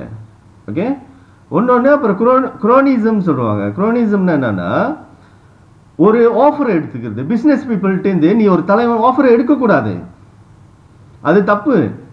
புரியுதுங்களா? இப்போ என் உயிர் போயிட்டு இருக்கு, நான் என்னத்தை பேசிக்கிட்டு இருக்கேன் பார்த்தீங்களா? இது உங்களால் வந்து புரிஞ்சிக்கவே முடியாது. அப்போ நான் உயிர் பிச்சை கேட்டிருந்தேன், நான் ஆஃபர் எடுத்து ஓடி இருக்க மாட்டேன்னா? அந்த காசு தான் கொடுக்குறாரு அவர். உங்கள்கிட்ட நான் வந்து சொல்லிக்கிட்டு இருக்கேன், உங்கள் கடமையை செய்யுங்கன்னு நான் சொல்லிக்கிட்டு இருக்கேன். புரியுதா? அப்படி எடுக்க முடியாது. ஒரு நல்ல தலைவனுக்கு அது அழகு இல்லை. ஒரு ஆஃபர் வெளியிலேருந்து வரப்போ அது குரோனிசம். அதாவது இந்த பிஸ்னஸ் பீப்புள் என்ன பண்ணுவாங்கன்னா, இந்த அரசியல்வாதிகளுக்கு முதல்ல ஃபண்டு கொடுத்துருக்காங்களே, அப்போ நம்ம அரசியலில் ஜெயிச்சிட்ட பிறகு இவனுங்க அது நன்றி கடனுக்கு வந்து கேட்பானுங்க, எனக்கு இது செஞ்சு கொடு அதை செஞ்சு கொடுக்குன்னு. அதனால தான் சிஸ்டம் இப்படி நாரி போய் கிடக்குது. புரியுதுங்களா? இது ஒரு பிஸ்னஸ் ஆயிடுச்சு. அவன் சொந்த லாபத்துக்கு செஞ்சது. அரசியல்வாதிங்க அன்னைக்கு அவனோட இதை ப்ரொமோட் பண்ணுறதுக்கு, இப்போ எனக்குன்னா என்னோட உயிரை காப்பாற்றுறதுக்கு எனக்கு ஒரு ட்ரீட்மெண்ட் தேவைப்படுது. இந்த நேரத்தில் அவர் கொடுத்த ஆஃபரை நான் வெளியில் வாங்கிட்டேன்னா, இந்த அக்கௌண்ட் வராமல், இந்த அக்கௌண்ட்ஸ்லேயே வராது, நான் வாங்கி தப்பிச்சேன்னா அது வந்துட்டு நியாயம் இல்லை. இல்லீகல்னு சொல்ல முடியாதுங்களா? கேஸ் போட முடியாது, இல்லீகல் கிடையாது. ஆனால் ஒரு நேர்மையான தலைவனுக்கு அது அழகு இல்லை. அதனால நான் சொன்னேன், எனக்குன்னு ஒரு இன்டெகிரிட்டி இருக்குது சார். நீங்கள் வந்து இவ்வளோ பெரிய உதவி செய்கிறதா இருந்தாலும் மக்களாக இருந்தாலும் செய்ய முடியும். நீங்கள் அந்த பேங்க் அக்கௌண்ட் கொடுத்துருக்கேன், அதில் போடுங்க சார்னு சொல்லிட்டேன். சரிங்களா? அப்படி செய்கிறப்ப என்ன ஆகும்னா, அவரால் வந்து அவர் கால் ரெக்கார்டிங்லாம் என்கிட்ட இருக்குது, அவர் பேசுனதெல்லாம் என்கிட்ட இருக்குது. ஓகேவா? இப்போ அவர் வந்து என்ன ப்ராமிஸ் பண்ணுறாருன்னா, ஹோல் ட்ரீட்மெண்ட் காசு நான் எடுத்துக்கிறேன். நான் எப்படி அந்த விஷயத்தை டீல் பண்ணுறேன்னு நீங்கள் இதை கொடுக்குற ஒரு காசு கொடுக்குறேன்னு தானே சொல்கிறீங்க. அப்போ என்னோட அக்கௌண்ட்டுக்கே போட்டுருங்க சார் அப்படி சொன்னேன். ஓகே, அப்போ நான் கேட்டேன், உங்களோட ஐடென்டிட்டியை ரிவீல் பண்ணணுமா என்ன சார்? பேங்க் ஸ்டேட்மெண்ட்டில் நீங்கள் லெட்ஸே நீங்கள் ஒரு பிஸ்னஸ் பீப்புளா, பெரிய பணக்காரலாம் அவர், பார்த்துங்களா? எல்லா ட்ரீட்மெண்ட் செலவும் அவரே ஏற்றுக்கிறா, பார்த்துங்க, பெரிய பணக்காரர் அவர். ஓகே, அவர் வந்து பார்த்திங்கன்னா என்ன பண்ணுறது, நீங்கள் கொஞ்சம் மறந்தியாச்சு, மெமரி ப்ராப்ளம்.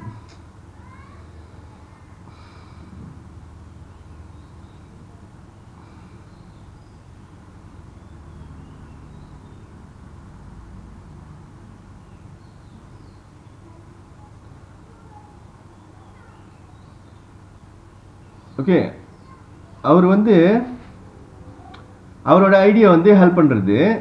என்னுடைய இன்டெகிரிட்டி என்னன்னா அவரை வந்து என்னுடைய கோர்ட்டில் வந்து வைக்கிறேன். நீங்கள் வந்து எனக்கு வந்து அக்கௌண்ட்லேயே போடுங்க, பொதுமக்களாக உதவி செஞ்சுருக்கீங்க. உதவி செய்யறதுனா எப்படி வேணாலும் செய்யலாமே, எனக்கு இது வேண்டியது ஒரு ஃபண்டு தானே டாக்டரை போய் பார்க்குறதுக்கு. Okay okay. அப்போ வந்து அவரை வந்து அந்த பேங்கில் போட சொன்னேன்.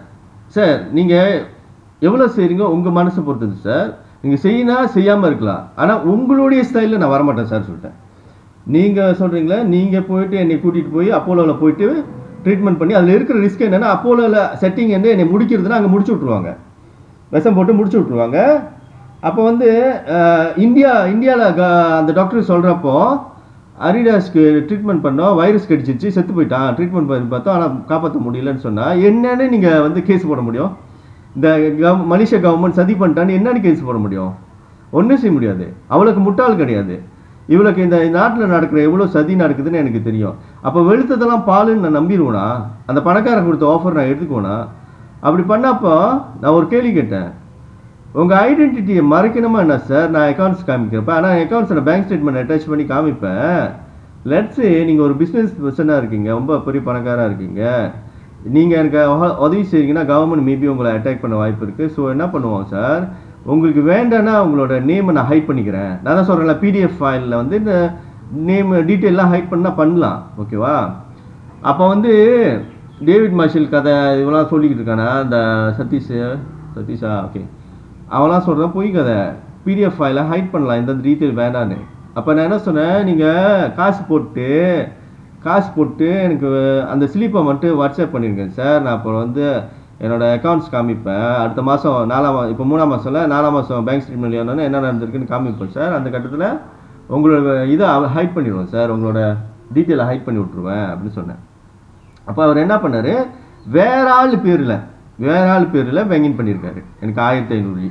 Okay okay. அவர் கட்ட உதவி செஞ்சுருக்காரு கெரா வந்து நான் என்ன சொன்னேன்னா, இப்போ வந்து யூரை காப்பாற்றுறது இல்லை, இது வந்து ஜஸ்ட் அந்த பாடி செக்அப்லாம், அந்த என்னோட பிளட் அண்ட் யூரினை எடுத்து டெஸ்ட் பண்ணி இதில் போட்டிருக்கா விஷம் போட்டிருக்கான்னு சொல்லிட்டு. அப்போ வந்து ப்ரைவேட் மேலே ஹோப் இருந்துச்சு. அவர் கால் பண்ணப்போ எனக்கு நான் ப்ரைவேட் கிட்ட போய் கேட்கல. அன்னைக்கு ஈவினிங் அவர் எனக்கு கால் பண்ணுறாரு.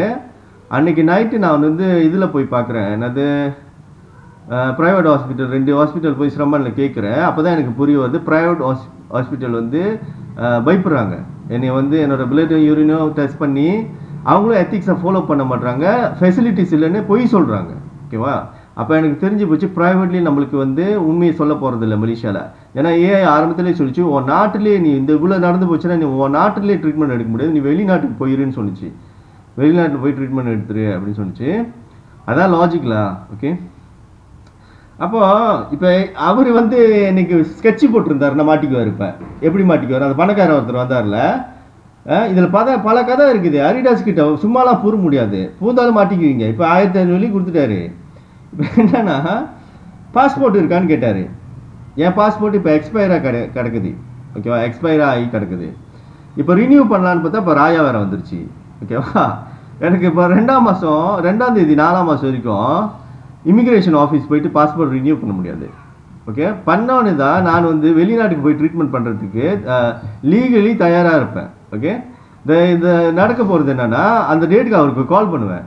சார், நீங்கள் தானே ப்ராமிஸ் பண்ணீங்க எல்லா செலவையும் ஏற்றுக்கிறேன்னு, இந்த பாஸ்போர்ட் ரெடி சார், நான் வெளிநாட்டுக்கு போகிறதுக்கு ரெடி.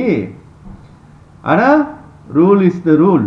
நீங்கள் எனக்கு குரோனியாக வேலை செய்ய முடியாது, இந்த குரோனிசம் கதெல்லாம் இல்லை, நீங்கள் மக்களாக டொனேஷன் போட்டுருங்க அப்படி சொல்கிறேன். ஓகே, இப்போ நான் புதுசாக சேஃப்டியான ஒன்று கொடுக்குறேன், சிஎம்டி மிஷினில் போய் காசு போடலாம். ஓகே, அவர் தானே சொன்னார் அப்போலோவில் கூட்டிகிட்டு போய் எல்லா செலவையும் ஏற்றுக்கிறேன்னு. இப்போ அவர் எனக்கு வந்து லம்பா ஒரு காசு கொடுக்கணுமா இல்லையா? நான் சொல்கிறேன், நான் நினைக்கிறேன் சார் 2 லட்சம் வெளியே வரும் சார் நினைக்கிறேன் அப்படி சொல்லுவேன் அவர்கிட்ட.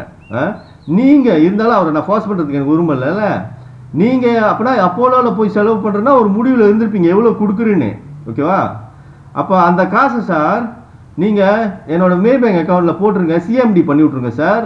வேற ஆள் வச்சு ஒரு பங்களாதேஷ்காரனோ ஒரு இந்தோனேஷியாக்காரனை வச்சு பேங்கிங் பண்ணுங்க சார். இந்த அமௌண்ட்டை கொடுத்துட்டு கொஞ்சம் கொஞ்சமாக அந்த மிஷினில் போட்டு போட்டு போட்டு போட்டு இந்த அக்கௌண்ட்டுக்கு காசு சிஎம்டி சல்லுன்னு பூர்வம் அவர் பூர்றது. லட்சம் அவர் 5 லட்சம் வெளியே கொடுத்தாலும் கொடுத்தது தான், அவரோட பெருந்தன்மலாம் அது. ஓகே, அப்போ அது இப்போ நடக்கணும் அது அவர் பூத்தாகிட்டாரு, அது நடக்கணும். இல்லைன்னா நான் வீடியோ செஞ்சு அவர் யாரு, ஏன்னா அவர் வந்து கட்ட எண்ணத்தில் வந்திருந்தாருன்னா என்னை போட்டு தள்ளுறதுக்கோ, ஏன்னா சில ஃபேக்ட் அவர் பேசுகிறப்ப அவர் வந்து அரசியல் நோக்கத்துக்கு வந்த மாதிரி தான் இருந்துச்சு. நான் அவ்வளோ பூத்த கை இல்லைலா. ஓகே, அவரே வந்து அவரை வந்து ரிஸ்கான ஜோனில் வந்து விட்டுட்டாரு, அரிடாஸ்ன்ற ஒரு இதில் விட்டுட்டாரு. அவர்கிட்ட நல்லவராக இருந்தால் மட்டும்தான் அவர் இப்போ தப்பிக்க முடியும் தெரியுங்களா. அவர்கிட்ட சின்ன ஒரு கடுகளவு ஏமாத்து இருந்துச்சுப்பா, மனசை செம்மையாக மாட்டிடுவார் அரிடாஸ் கிட்ட. அவருக்கு நோ சாய்ஸ். இப்போ அவர் விரும்புகிறாரோ இல்லையோ, ஓகே, அவர் எனக்கு உதவியே செஞ்சா கூட கட்ட என்ன இருக்காதுன்னு சொல்ல முடியாது. இருக்குதோ இல்லையோ, நீ மாட்டிட்டடி, நீ உதவி செய்யலைன்னா நான் போயிட்டு வீடியோ போட்டு மக்கள்கிட்ட நீ யாரு எவருன்னு உன் மானத்தை வாங்கி விட்டுருவேன். ஓகே, நீ தானே சொன்ன எவ்வளோ செலவு வந்தாலும் ஏற்றுக்கிறேன், அப்போலோவில் கொண்டாக்கிறேன், ஆனால் நான் அப்போலோவுக்கு ட்ரீட்மெண்ட்டுக்கு வரமாட்டேன்டி கொண்டுருவீங்க, நான் அவளுக்கு மடையம் இல்லை. ஓகேவா, நீ காசை மட்டும் கொடு, எங்கே ட்ரீட்மெண்ட் இருக்குன்னு நான் தாண்டா முடிவு பண்ணுவேன்டி, என் உடம்புடா கொண்டுடாதீங்கடா. ஆளுக்கு ஒரு இடம் காமிக்கிறது, அங்கே ஒரு கொலகார டாக்டர் வச்சு என்னை கொல்றது, நான் அவளுக்கு பூத்தா கையா, அதெல்லாம் நான் தான் முடிவு பண்ணுவேன். சேஃப்டி ஃபேக்டர்லாம் நான் முடிவு பண்ணுவேன். ஆட்டத்தை எப்படி ஆடணும்னு நீ சொல்லக்கூடாது, உன்னோட ஹெல்ப்பை மட்டும் செஞ்சுட்டு நீ ஓரமாக இருந்து பாரு. ஆட்டத்தோட கதாநாயகனே நான் தான்டா. எனக்கு வந்து விஷம் வச்சதுனால சிங்கம் என்னைக்காவது விஷம் வச்சதுனால பூனையாகுமா? சிங்கமாகவே தான் இருக்கும். எனக்கு விஷம் வச்சதுனால ஃபிசிக்கலி டவுன் ஆகிட்டு வரேன். கிளியராக எல்லாத்துட்டையும் சொல்கிறேன், மண்டையா போட்டுருவோம் போல் வந்து காப்பாற்றுங்கன்னு சொல்லிக்கிட்டு இருக்கேன். கேட்க மாட்டேறீங்க, லூசு மாதிரி வேலை செஞ்சிட்ருக்கீங்க. ஓகேவா, வெட்டி நியாயம் பேசுகிறீங்க, எல்லாம் உங்கள் தப்பு. கடைசியாக இது வந்து ஒரு உங்கள் பாவம் செஞ்சு தான் வந்து வரப்போகுது. என்னடா இப்படி நடந்துக்கீங்க மலேசியா இந்தியன்ஸ் மோஸ்ட் ஆஃப் தம்லாம் எனக்கு உதவி செஞ்சவங்களாம் சேர்க்க முடியாது. ஒன்று எல்லாத்தையும் நான் சொல்ல முடியாது, ஏழைங்களாம் நான் வந்து குற்றம் சொல்ல முடியாது, ஏன்னா அவங்ககிட்ட காசு இல்லைன்னா எப்படி உதவி செய்வாங்க. ஓகேவா, இன்னொன்று இந்த வீடியோ எல்லா இந்தியன்ஸும் பார்த்துருவாங்கன்னு சொல்ல முடியுமா? பார்க்க மாட்டாங்களே. ஏன்னா இந்த இன்ஃப்ளூயன்சர் மக்கோ மண்டேனுக்கு தான் வைரல் பண்ண மாட்டானுங்களே இந்த விஷயத்த. அது வந்து சும்மா சொல்லிக்கிறது, ரூட்டா பேசுகிறான் அரிடாஸ்ன்னு சொல்லிட்டு. ஏன்னா இவனுங்க திருட்டு நாய்ங்க வந்து இந்த உண்மை இல்லை அவனுங்கிட்ட, உண்மை இல்லை. ஒன்று வந்து பயம், சிவ பயம். அப்போ ஏன் கெத்தை எப்படி காட்டுறது? இப்போ யாராவது கேட்டாங்களா, பாங் போய் அரிடாஸ் பிரச்சனை வாய்ஸ் அவுட் பண்ணுங்க பாங். ஓ முடியாதுல்ல, அவர் ரொம்ப ரூட்டாக பேசுகிறாரு அப்படின்னு. ஏன்னா அது வந்து ஏன்னா அவங்க சொல்லணும்ல, ஏன்னா அவனோட ஃபாலோவர்ஸ்க்கு அவன் தான் தலைமை. இப்போ வாங்குறானுங்களே 20,000 லைக்கு, 50,000 லைக்கு, 70,000 லைக்லாம் வாங்குறானுங்களே, அவனுக்கு என்ன காட்டுதுன்னா அவனோட ஃபாலோவர்ஸ்க்கு அவன் தான் அருவாளி, அவன் தான் ஜீனியஸ். அந்த மடையாக இருக்கானே, அந்த ஏமாத்துக்கார இன்ஃப்ளூயன்சர் இருக்கிறானே, அந்த ஃப்ராடுன்னு சொல்ல முடியாதுல்ல. அவன் பிஸ்னஸ், அதாவது வின் சுச்சுவேஷன்ல அவன் வந்து அவன் ஒரு கருத்து பேசுவான், ஆளுங்களுக்கு பிடிச்சிருக்கோம், பிடிச்ச மாதிரி பேசுவான், ஆளுக்கு பிடிச்ச மாதிரியே பேசுவான். அது எப்படி நடக்குதுன்னா, ஒரு சம்பவம் நடக்கிறப்ப சோஷியல் மீடியாவில் பார்ப்பானுங்க ரெந்தா அப்படி போகுதுன்னு. அந்த ரெந்தா வந்து ஒரு தெரியும், மெஜாரிட்டி மக்கள் வந்து கீழே கமெண்ட்லாம் பண்ணுவீங்க. அப்போ மெஜாரிட்டி மக்கள் என்னத்தை விரும்புறீங்கன்னு அவனுக்கு படிச்சுக்குவானுங்க, பச்சை பண்ணிக்குவானுங்க. அதுக்கேற்ற மாதிரியே ஒரு வீடியோ செஞ்சு அந்த ரெண்டாலேயே போவானுங்க. அப்போ நீங்கள் வந்து ஓ இவர் பேசினாலே நினைத்ததாலாம் பேசுவாருன்னு. ஓகே, இப்போ நான் எப்படி வந்து உண்மை எப்படி செயல்படுதுன்னா, உங்களுக்கு நான் கொடுத்த வாக்கு என்ன, உங்கள் உரிமையை காப்பாற்றுறேன்னு. அப்போ நான் என்ன பண்ணுறேன், உங்களுக்கு யாராவது இப்போ சொந்தோலா இந்த கிரேட் எக்ஸாம்பிள் வந்து நான் கடைசியாக அம்பிகா ஸ்ரீனிவாசனையும் அந்த சுரேந்திரன் இவனுங்களாம் இன்டர்நேஷனல் லெவலு, ஈவன் ஏஐ கூட லாயர் ஃபார் லிபர்ட்டி அவனை தான் சஜஸ்ட் பண்ணோம்.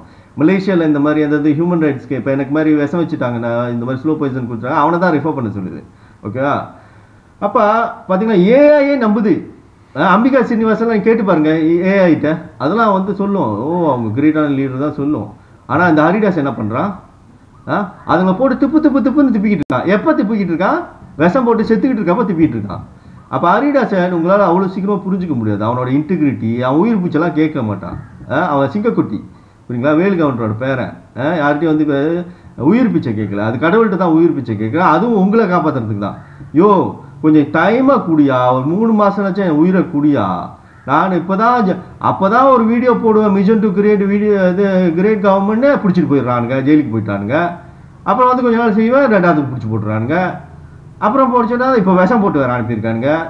கொஞ்சம் நாச்சும் டைம் கொடுயா, ஒரு 3 மாதம்னாச்சும் உயிரை பிடிச்சி வச்சுருந்தீங்கன்னா நான் இந்த மாதிரி வீடியோ செஞ்சு மக்களை துப்புன்னு நான் கெஞ்சிலாம் அது டொனேஷன் தர மாட்டேன். இது வேற ரகம். ஏன்னா உங்களை காப்பாற்ற தானே செஞ்சுட்டு இருக்கேன். நீங்கள் பண்ண அநியாயத்தில் தான் அப்படி சிங்கம் அப்படி என்னது நீங்கள் பொறுப்பு இல்லாமே நடந்துகிட்டே வரனால தான் நான் இன்னைக்கு ரணகலமாக கிடக்கிறேன். கர்மா லோ என்னை வச்சு அடின்னு அடிக்குது. இந்த கருமை பிடிச்சவங்களுக்கு ஏன்னா அப்போ உதவி செய்யணும். ஏன்னா அது லோ அப்படி தான் வேலை செய்யும். ஏன்னா நீங்கள் செஞ்சு வச்சிருக்க பாவம் அந்த ஈகோ, நீங்கள் வந்து ஒரு வெட்டி நியாயம் பேசிகிட்டு இருக்கீங்களே அது, அப்புறம் நீங்கள் செய்கிற தில்லுமுள்ளு உங்கள் ஃபாலோவர்ஸ்லாம் திருப்பி வச்சு இருக்கீங்களே உங்கள் ஃபாலோவர்ஸ்லாம், அதாவது அந்த ஃபாலோவர்ஸ்க்கு எங்கே போச்சு அறிவு? நான் இங்கே உட்காந்து இவ்வளோ உண்மையை பேசுகிறேனே, இவ்வளோ உண்மையை செஞ்சு காட்டிக்கிட்டு இருக்கேனே, இந்த ஹோல் கவர்மெண்ட் இப்போ என்னை பார்த்து பயந்துக்கிட்டு இருக்கிறானே, இவன்கிட்ட உண்மை இல்லைன்னு நீங்கள் அப்பயும் நான் அவனுக்கு சொன்ன மாதிரி நான் தான் கட்டவன் ரூட்டாக பேசுகிறேன்னு இவ்வளோ முட்டாள்தந்திரம் வாழ்ந்துட்டு இருக்கீங்களே. இந்த அறியாமையோட கர்மா எல்லாமே என்னையே தான் வந்து அடிக்கும். ஏன்னா உங்களை நான் காப்பாற்ற பார்க்குறேன். எனக்கு நீங்கள் துரோகம் பண்ணிக்கிட்டு இருக்கீங்க. ஆக்சுவலி எனக்கு நீங்கள் பண்ணுறது அநியாயம். எனக்கு அநியாயம் பண்ணுறீங்க. ஆனால் நான் வந்து என்ன பண்ணுறேன்னா என் கொடுத்த வாக்குக்காக விட்டு கொடுக்காம நிறுத்திட்டு அதை பிடிச்சிக்கிட்டு உங்களுக்கு நியாயத்துக்கு ஃபைட் பண்ணுறேன்.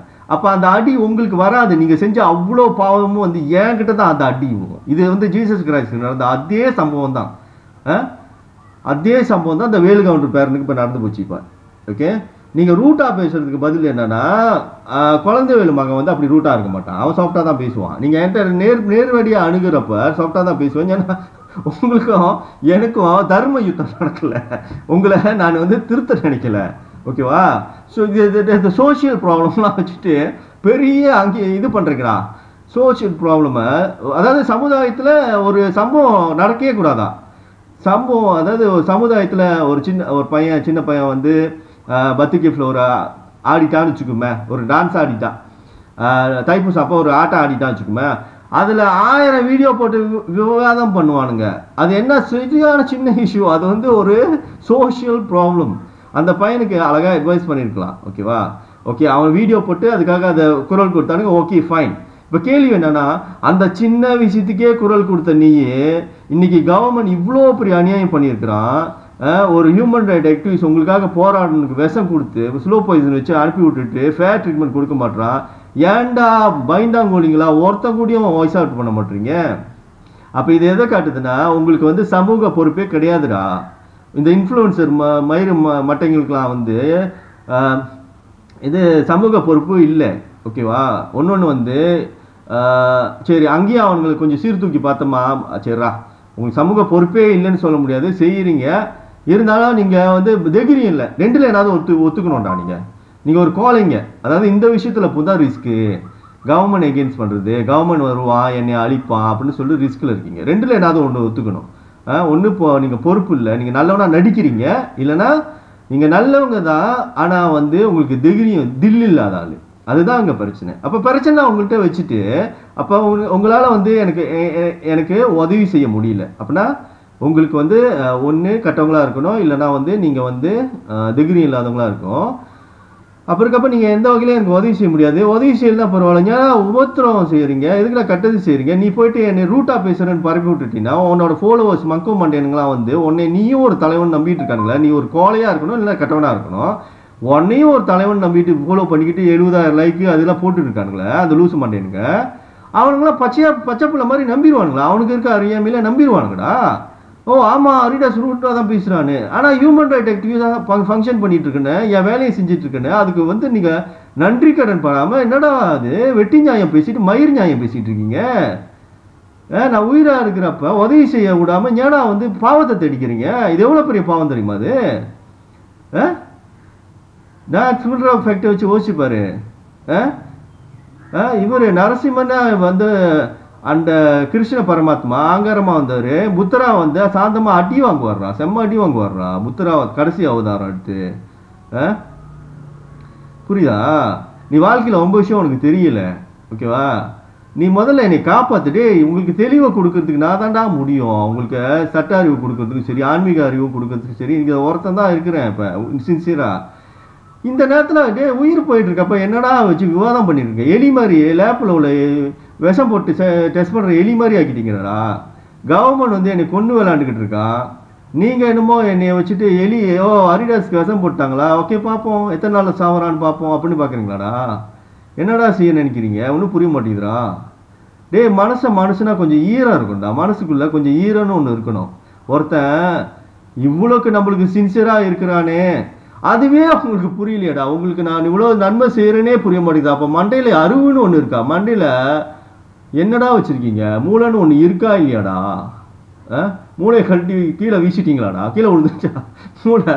மண்டையிலேருந்து கழட்டி கீழே விழுந்துருச்சா என்ன? முடியலடா. எவ்வளோதான் கடவுளை வந்து உங்களை மன்னிப்பாரு சொல்லு. நானும் பிடிச்சி நிற்கிறேன். இதுக்காக டைம் குடியா நான் வீடியோ போட்டு அவனுங்களை புரிய வச்சு நான் என்னை காப்பாற்றி அப்புறம் கடைசியாக நான் அவங்களை புரிய வச்சிடறேன்யா. நீ அவனுக்கு அடிச்சிடாத என்னை கொண்டு அவனுங்களை பழி வாங்கிறாதையான்னு சொல்லிக்கிட்டு இருக்கேன். இப்போ அந்த ஆளை கொண்டுட்டா கூடியன்ட்ட எனக்கும் அந்த ஆளுக்கு செம்ம சண்டை இருக்குது. ஓகேவா?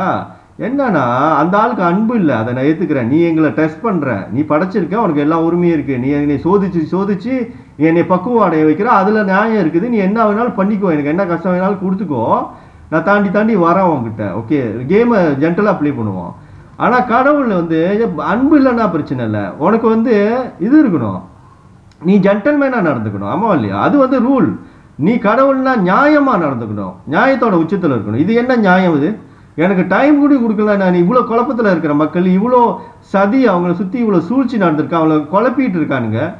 அப்போ எனக்கும் டைம் கொடுக்கணுமா இல்லையா? அந்த மாதிரி வீடியோ செஞ்சு விளக்கப்படுத்தி இப்போ நீங்கள் தான் இதை வந்து எனக்கு உதவி செய்யணும், நீங்கள் வந்து இல்லைன்னா பாவம் கணக்கில் வந்து சேரும் உங்களுக்கு அப்படின்னு விளக்கப்படுத்தலாம். டைம் கொடுத்து ஒரு 3 மாதம் என் உயிருக்கு டைம் கொடுத்துச்சுன்னா அந்த ஆள் இந்த விஷயத்த நான் சாதிச்சிருவேன். ஓகேவா? ஓகே, நான் சொன்ன மாதிரி அந்த இதை மறந்துடாதுங்க, ஆஃபரை. அவர் கொடுத்த ஆஃபருக்கு நானே போயிட்டு அப்போலோவில் நான் பூத்தாவை போயிட்டு அவர் ஸ்கெட்சு போட்டிருந்தா அங்கேயே போய் செத்துருக்கலாம். அதில் நிறைய ரிஸ்க் இருக்குது. அது வந்து ஒரு நல்ல தலைவனுக்கு அழகு இல்லை, வெளியில் காசு வாங்கிட்டு ஒருத்தங்களை இது பண்ணுறது. ஓகே, குரோனிசம் சொல்லுவாங்க அது. ஓகே, அந்த பிஸ்னஸ் பீப்புள் வந்து அந்த பொலிட்டிக்கல் லீடரை வந்து முன்னிக்கூட்டியே பிடிச்சி வச்சுக்கிட்டு பிறகு ஆஃபர் பேச்சு, அதனால தான் உருப்படாமல் போகுது உலகம். அந்த ஸ்ட்ரக்சர் தான் உடைக்க பார்க்குறேன் நான். இப்போ நம்ம வந்து ரீஸ்ட்ரக்சர் பண்ணுறோம், அந்த பொலிட்டிக்கல் அவனுக்கு உருவாகிற விதத்தையே மாற்றுறோம். அதுக்கு தான் இந்த சிஸ்டம் ஒன்று டெவலப் பண்ணுறேன்னு சொன்னேன். அரசியல்வாதி எப்படி உருவாகிறான், அங்கே உருவாகிறப்பயே அந்த கொரப்ஷனோட பிள்ளையார் சொல்லி போட்டு தான் ஆரம்பிக்கிறானுங்க. ஒரு பிஸ்னஸ் மேன் போயிட்டு ஆஃபர் கொடுத்து தான் ஆரம்பிக்கிறான். ஓகே, அந்த ஃபண்ட்லேருந்து தான் முதல்ல வளர்ந்து வரானுங்க. அதனால தான் பேங்க் ஸ்டேட்மெண்ட்லாம் காமிக்க சொன்னால் இந்த தமிழர் குரல்லாம் ஓடுறான் தெரிச்சுக்கிட்டு. அது 1 மாதம் காமிக்க சொன்னதுக்கே ஓடுறான் இப்போ. ஓகே, இப்போது நான் சொல்கிற சொல்யூஷன் உங்கள் வாழ்க்கையை என்னென்ன பண்ணி விட்ருன்னு பெரிய பெரிய மகானுங்க மதத்தெல்லாம் பரப்புனாங்களே, உலகத்தில் உள்ள மேஜர் ரிலீஜனில் வந்த அந்த தலைவனுங்க என்ன சொல்கிறாங்களே, என்னோட சொல்யூஷன் என்ன தான் உங்களுக்கு அதை செய்ய போகுது. ஓகே, இப்போ சிவபெருமான் வச்சுக்கோமே, சிவபெருமான் வந்து ஒன்றுக்குள்ளார உள்ள சிஸ்டமை ஆன் பண்ணி, அந்த சக்கரெல்லாம் ஆன் பண்ணி, கடவுளை உனக்குள்ளார தேடு, பிரபஞ்சமே உனக்குள்ள தான் இருக்குது, எங்கேயுமே இல்லை, கடவுளை உனக்குள்ளேயே அறிஞ்சிடலாம். ஓகே, அதுக்கு தேவை ஆக்சுவலி வந்து ஒரு குருலா. அப்போ வந்து என்கிட்ட குரு இருக்கிறாங்க, சத்குரு லோகமாதா இருக்கிறாங்க. அவங்களோட ஆயுசு முடிஞ்சிட்டாலும் அவங்க ஆயுசை அவங்க ஞானத்தால் எக்ஸ்டெண்ட் பண்ணி ஏதோ ஒரு காரணத்துக்காக வச்சுருக்காங்க. அவங்களுக்கு என்ன, இப்போ நானே இந்த ஒரு டம்மி பீஸே இவ்வளோ பிளான் போடுதுன்னா அந்த நாட்டு மக்களையும் காப்பாற்றிடும்னு அலட்சியமாக சொல்லுதுன்னா, அசால்ட்டாக சொல்லுதுன்னா, அதாவது இப்படி செய்கிற கட்டி செஞ்சுற மாதிரி சொல்கிறேன் நான். அப்படி தான் செஞ்சு போடுவேன் நான். இப்போ அதனால தான் சொல்கிறேன், நீ காப்பாற்றி விடுங்கடா, அவங்களை காப்பாற்றி விட்டுருவோண்டான்னு சொல்கிறது என்னன்னா, இப்படி செய்கிற கட்டி செஞ்சு விட்டுருவேன். நீங்கள் என் பேச்சை கேட்டால், நீங்கள் பேச்சை கேட்க மாட்டேங்க, அதனால் அப்படியே சாவுறேன் நான். ஏன்னா உங்கள் பாவம் அந்த அறியாமையில் உள்ள பாவத்தெல்லாம் வாங்கி அடி வாங்கி இப்படி கடக்கிறேன் நான். ஓகே, இது ஜீசஸ் கிரைஸ்ட்க்கு நடந்த அதே விஷயம் தான் அரிடாஸ்க்கு இப்போ நடந்து போச்சு. இத்தனை வருஷம் 2000 வருஷம் கூட ஆச்சு, உங்களுக்கு ஒன்றுமே அறிவு வரல. அன்னைக்கு அவருக்கு நடந்ததை வந்துனாச்சும் பார்த்தா திருந்தி இருக்கணும், ஒன்றுமே இருக்கு திருந்தலை, அப்படியே தான் கிடக்குறீங்க. அதே சதி, அதே இக்னரன்ஸ். ஒருத்தன் கட்டது செய்கிறத விட அந்த கட்டத்தை பார்த்துக்கிட்டே இருந்தானா அவன் தான் பெரிய குற்றவாளி. அப்போ என்னை வந்து இந்த விஷம் வச்ச இந்த அரசியல்வாதிகளை விட இந்த பார்த்துக்கிட்டே இருக்குது அந்த மக்கள். ஒரு 2000 பேர் 100 வெள்ளி போட்டிருந்தா நான் சொன்ன அந்த 2 லட்சம் வந்திருக்கும். இருக்கிறது இங்கே 2 மில்லியன் பேர்கிட்ட இருக்காங்க. 1000ல் ஒருத்தன் வந்து அந்த 100 வெள்ளி. அப்போ எவ்வளோ கேவலமாக நீங்கள் வாழ்ந்துட்டு இருக்கீங்க பாருங்க. இதெல்லாம் கணக்கு பூர்வமாக புரிஞ்சு பார்த்தா தான் தெரியும் இந்த இந்திய சமூகம் எவ்வளோக்கு கேவலமாக, எவ்வளோக்கு மனசாட்சி இல்லாமல் இந்த மனுஷ நாட்டில் வாழ்ந்துட்டு இருக்குது. உன்னை வந்து சின்சியராக காப்பாற்ற வந்தவனே நீ வந்து இப்போ வச்சுட்டு எலி லேப்பில் உள்ள எலி மாதிரி டெஸ்ட் பண்ணிக்கிட்டு இருக்கிற. இவ்வளோ அறியாமை, எவ்வளோ மடத்தனம், எவ்வளோ வெட்டி நியாயம். ரூட்டா பேசுறேன்னா டே உங்களெல்லாம் இதை பாராட்டுறதுக்கு என்னடா இருக்கு? இந்த கீழே எனக்கு டொனேட் பண்ணியிருக்காங்க 100 எத்தனையோ பேர், அவங்களுக்கு தேங்க்யூ சொல்லியிருக்கேன்னு. அப்போ நியாயமாக தானே நடக்கிறேன். என்ன இவ்வளோ குப்பைங்க மத்தியில் ஒரு இப்படியே புரிஞ்சு நான் சொல்றது ரூட் இல்லை, நான் உண்மையாக சேவை தான் செய்யவான்னு புரிஞ்சு டொனேஷன் போட்டாங்களே அவங்கள நான் தேங்க்யூ சொல்கிறேன்டா. ஏன்னா நீயும் கேட வந்து எனக்கு ஹெல்ப் பண்ணால் உடனே தேங்க்யூ லிஸ்ட் தான் சேர்ப்பேன், இல்லைன்னா பாவ கணக்கில் வரும்டா. பாவத்தை யாருக்கு டொனேஷன் போடாமல் கழியும்னா யாருக்கு கழியும்னா அந்த ஏழைங்க இருக்காங்களா, அவங்ககிட்ட காசு இருக்காது, அவங்க எனக்கு டொனேஷன் பண்ண அவசியம் இல்லை. ஓகே, இந்த தகவலே வந்து சேரலைன்னா உங்ககிட்ட நீங்கள் எனக்கு டொனேஷன் பண்ண அவசியமே இல்லை. ஏன்னா தகவலே வரல. அரிடாசன் ஒருத்தர் செத்துக்கிட்டு இருக்கிறான், தகவலே வரல, எப்படி ஹெல்ப் பண்ணுவீங்க? நீங்களாம் அந்த பாவ கணக்கில் வர மாட்டீங்க. ஓகே, இதில் முதல் குற்றவாளியாக யாரு ஆவானா அந்த இன்ஃப்ளூயன்சரு லொட்டு லொஸ்குன்னு இருக்கிறானுங்களே அந்த சேனல்லாம் வச்சுக்கிட்டு அவனுங்க. இப்போ வந்து அவன் ஃபாலோவர்ஸ் வந்துட்டு கண்டிப்பாக யாராவது கேட்டிருப்பாங்க, அரிடாஸ் வந்து இப்படி பண்ணுறான் வைரல் பண்ணுங்க சொல்கிறப்ப அவன் ரூட்டாக பேசுகிறான், அவன் சரியில்லைன்னு அவன் தப்பாக பேசுகிறான்னு. அவன் வந்து பெரிய பாவம் செஞ்சவன், அவன் தான் வந்து தில்லுமுழுக்காரன், ஏமாத்துக்காரன். அவன் ஒத்துருக்கணும், எனக்கு தைரியம் இல்லைப்பா இதில் போடுறதுக்கு அப்படின்னு சொல்லியிருக்கணும், ஜென்டலாக சொல்லியிருக்கணும். அப்போ வந்து இந்த கீழே உள்ள ஃபாலோவர்ஸ் வந்து கன்ஃபியூஸ் ஆகிருக்க மாட்டாங்க, அட்லீஸ்ட் அவங்க எனக்கு டொனேட் பண்ண வந்திருப்பாங்க. ஓகே, அவன் தப்பை ஒத்துக்காம நாதா சரியில்லாத மாதிரி காமிச்சிருந்தானா அவன் செஞ்சது பெரிய பாவம். ஓகே, அது வந்து சதி லெவலில் உள்ள பாவம். இந்த கீழே கேட்டுச்சு, அவன் சொன்ன கூமுட்ட கதையை கேட்டுச்சு அறியாமல் இருந்த மக்கள், அதுவும் பாவம் தான். ஓகே, இப்போ ஏன் உங்களுக்கு எல்லா வாழ்க்கை அது அப்பயும் அவ்வளோ பாவத்தை செஞ்சு சுமுத்தா ஓடுதுன்னா நான் தான் மண்ணுக்கு வந்து உங்க காவதேவ மாதிரி நின்றுக்கிட்டேன் கடவுள்கிட்ட. யோ என் மக்களை நான் காப்பாற்றணும், டைமை குடியான்னு. அப்போ இந்த பாவலாம் கர்மா என்ன சும்மா விடுமா? அதெல்லாம் அது எல்லாத்தையும் தூக்கிட்டு வந்து இவரு வந்து இவங்களை காப்பாத்துறாருல, இவர் மேலே தூக்கி எங்கேயாச்சும் அதை தூக்கி வைக்கணுமா இல்லையா? உங்க மேலே தூக்கி வர வைக்கிறப்ப தான் நான் விட மாட்டேன்னே, நான் உங்களை பாதுகாக்கிறதுக்கு வரேன்னே. புரியுதா? அதை நான் தானே கேட்டுக்கிறேன். கர்ணர் வந்து அவ்வளோ இப்போ மகாபாரத போர்லேயே பாருங்க, கர்ணனை அவன் செஞ்ச புண்ணியத்தில் அவன் சாவ மாட்டான், அம்பு குத்தியும் சாவ மாட்டான். அப்போ வந்து கிருஷ்ணர் போய் கேட்குறாரு, நீ சேர்த்த புண்ணியத்தை என்கிட்ட கொடுத்துருங்கன்னா அந்த புண்ணியத்தை அவன் செத்துருவான். புரியுதா? அப்போ புண்ணியத்தை கேட்குறப்ப அவன் கொடுத்துருங்கன்னா அவன் எதையும் கேட்டால் தான் கொடுத்து போடுவானே. அவன் செட் பண்ண ரூல், அவனுடைய வாழ்க்கையோட நெறி அதுதான். அவனுக்கு வாழ்க்கையை செட் பண்ண நெறி என்ன, நான் கேட்டால் கொடுத்துருவேன் அப்படின்னு கேட்குறப்ப இவ்வளோ நாள் சேர்த்த புண்ணியத்தை கொடுறானா கொடுத்து விட்டான். கொடுத்தோடனே அவனோட இது போயிடுச்சு, புண்ணியம் போனோடனே அவனை ப்ரொடெக்ட் பண்ணுற அந்த இது போயிடுச்சு, செத்துட்டான். ஓகேவா? அதே மாதிரி தான் நான் வந்து உங்களுக்கு ஒரு வாக்கு கொடுத்துட்டேன், உங்கள் உரிமையை காக்கிறேன்னு. அப்போ அந்த வாக்கை நிறைவேற்றுறதுக்கு நான் வந்து ஷீலா வந்து நின்றுக்குவேன், ஒரு காவல் தெய்வம் மாதிரி வந்து நின்றுக்கிறேன். நின்றுக்கிட்டோன்னே இந்த கர்மாலா என்ன பண்ணுது, அதெல்லாம் வந்து ஏன் மேலே உட்காந்துக்குது. அதனால இந்த கேனத்தனத்தை விட்டுவிட்டு உங்கள் கடமையை செய்யுங்க. காசு இல்லாதவங்க பரவாயில்ல, இன்ஃபர்மேஷன் வந்து சேராதவங்க பரவாயில்ல, சொல்லாதீங்க.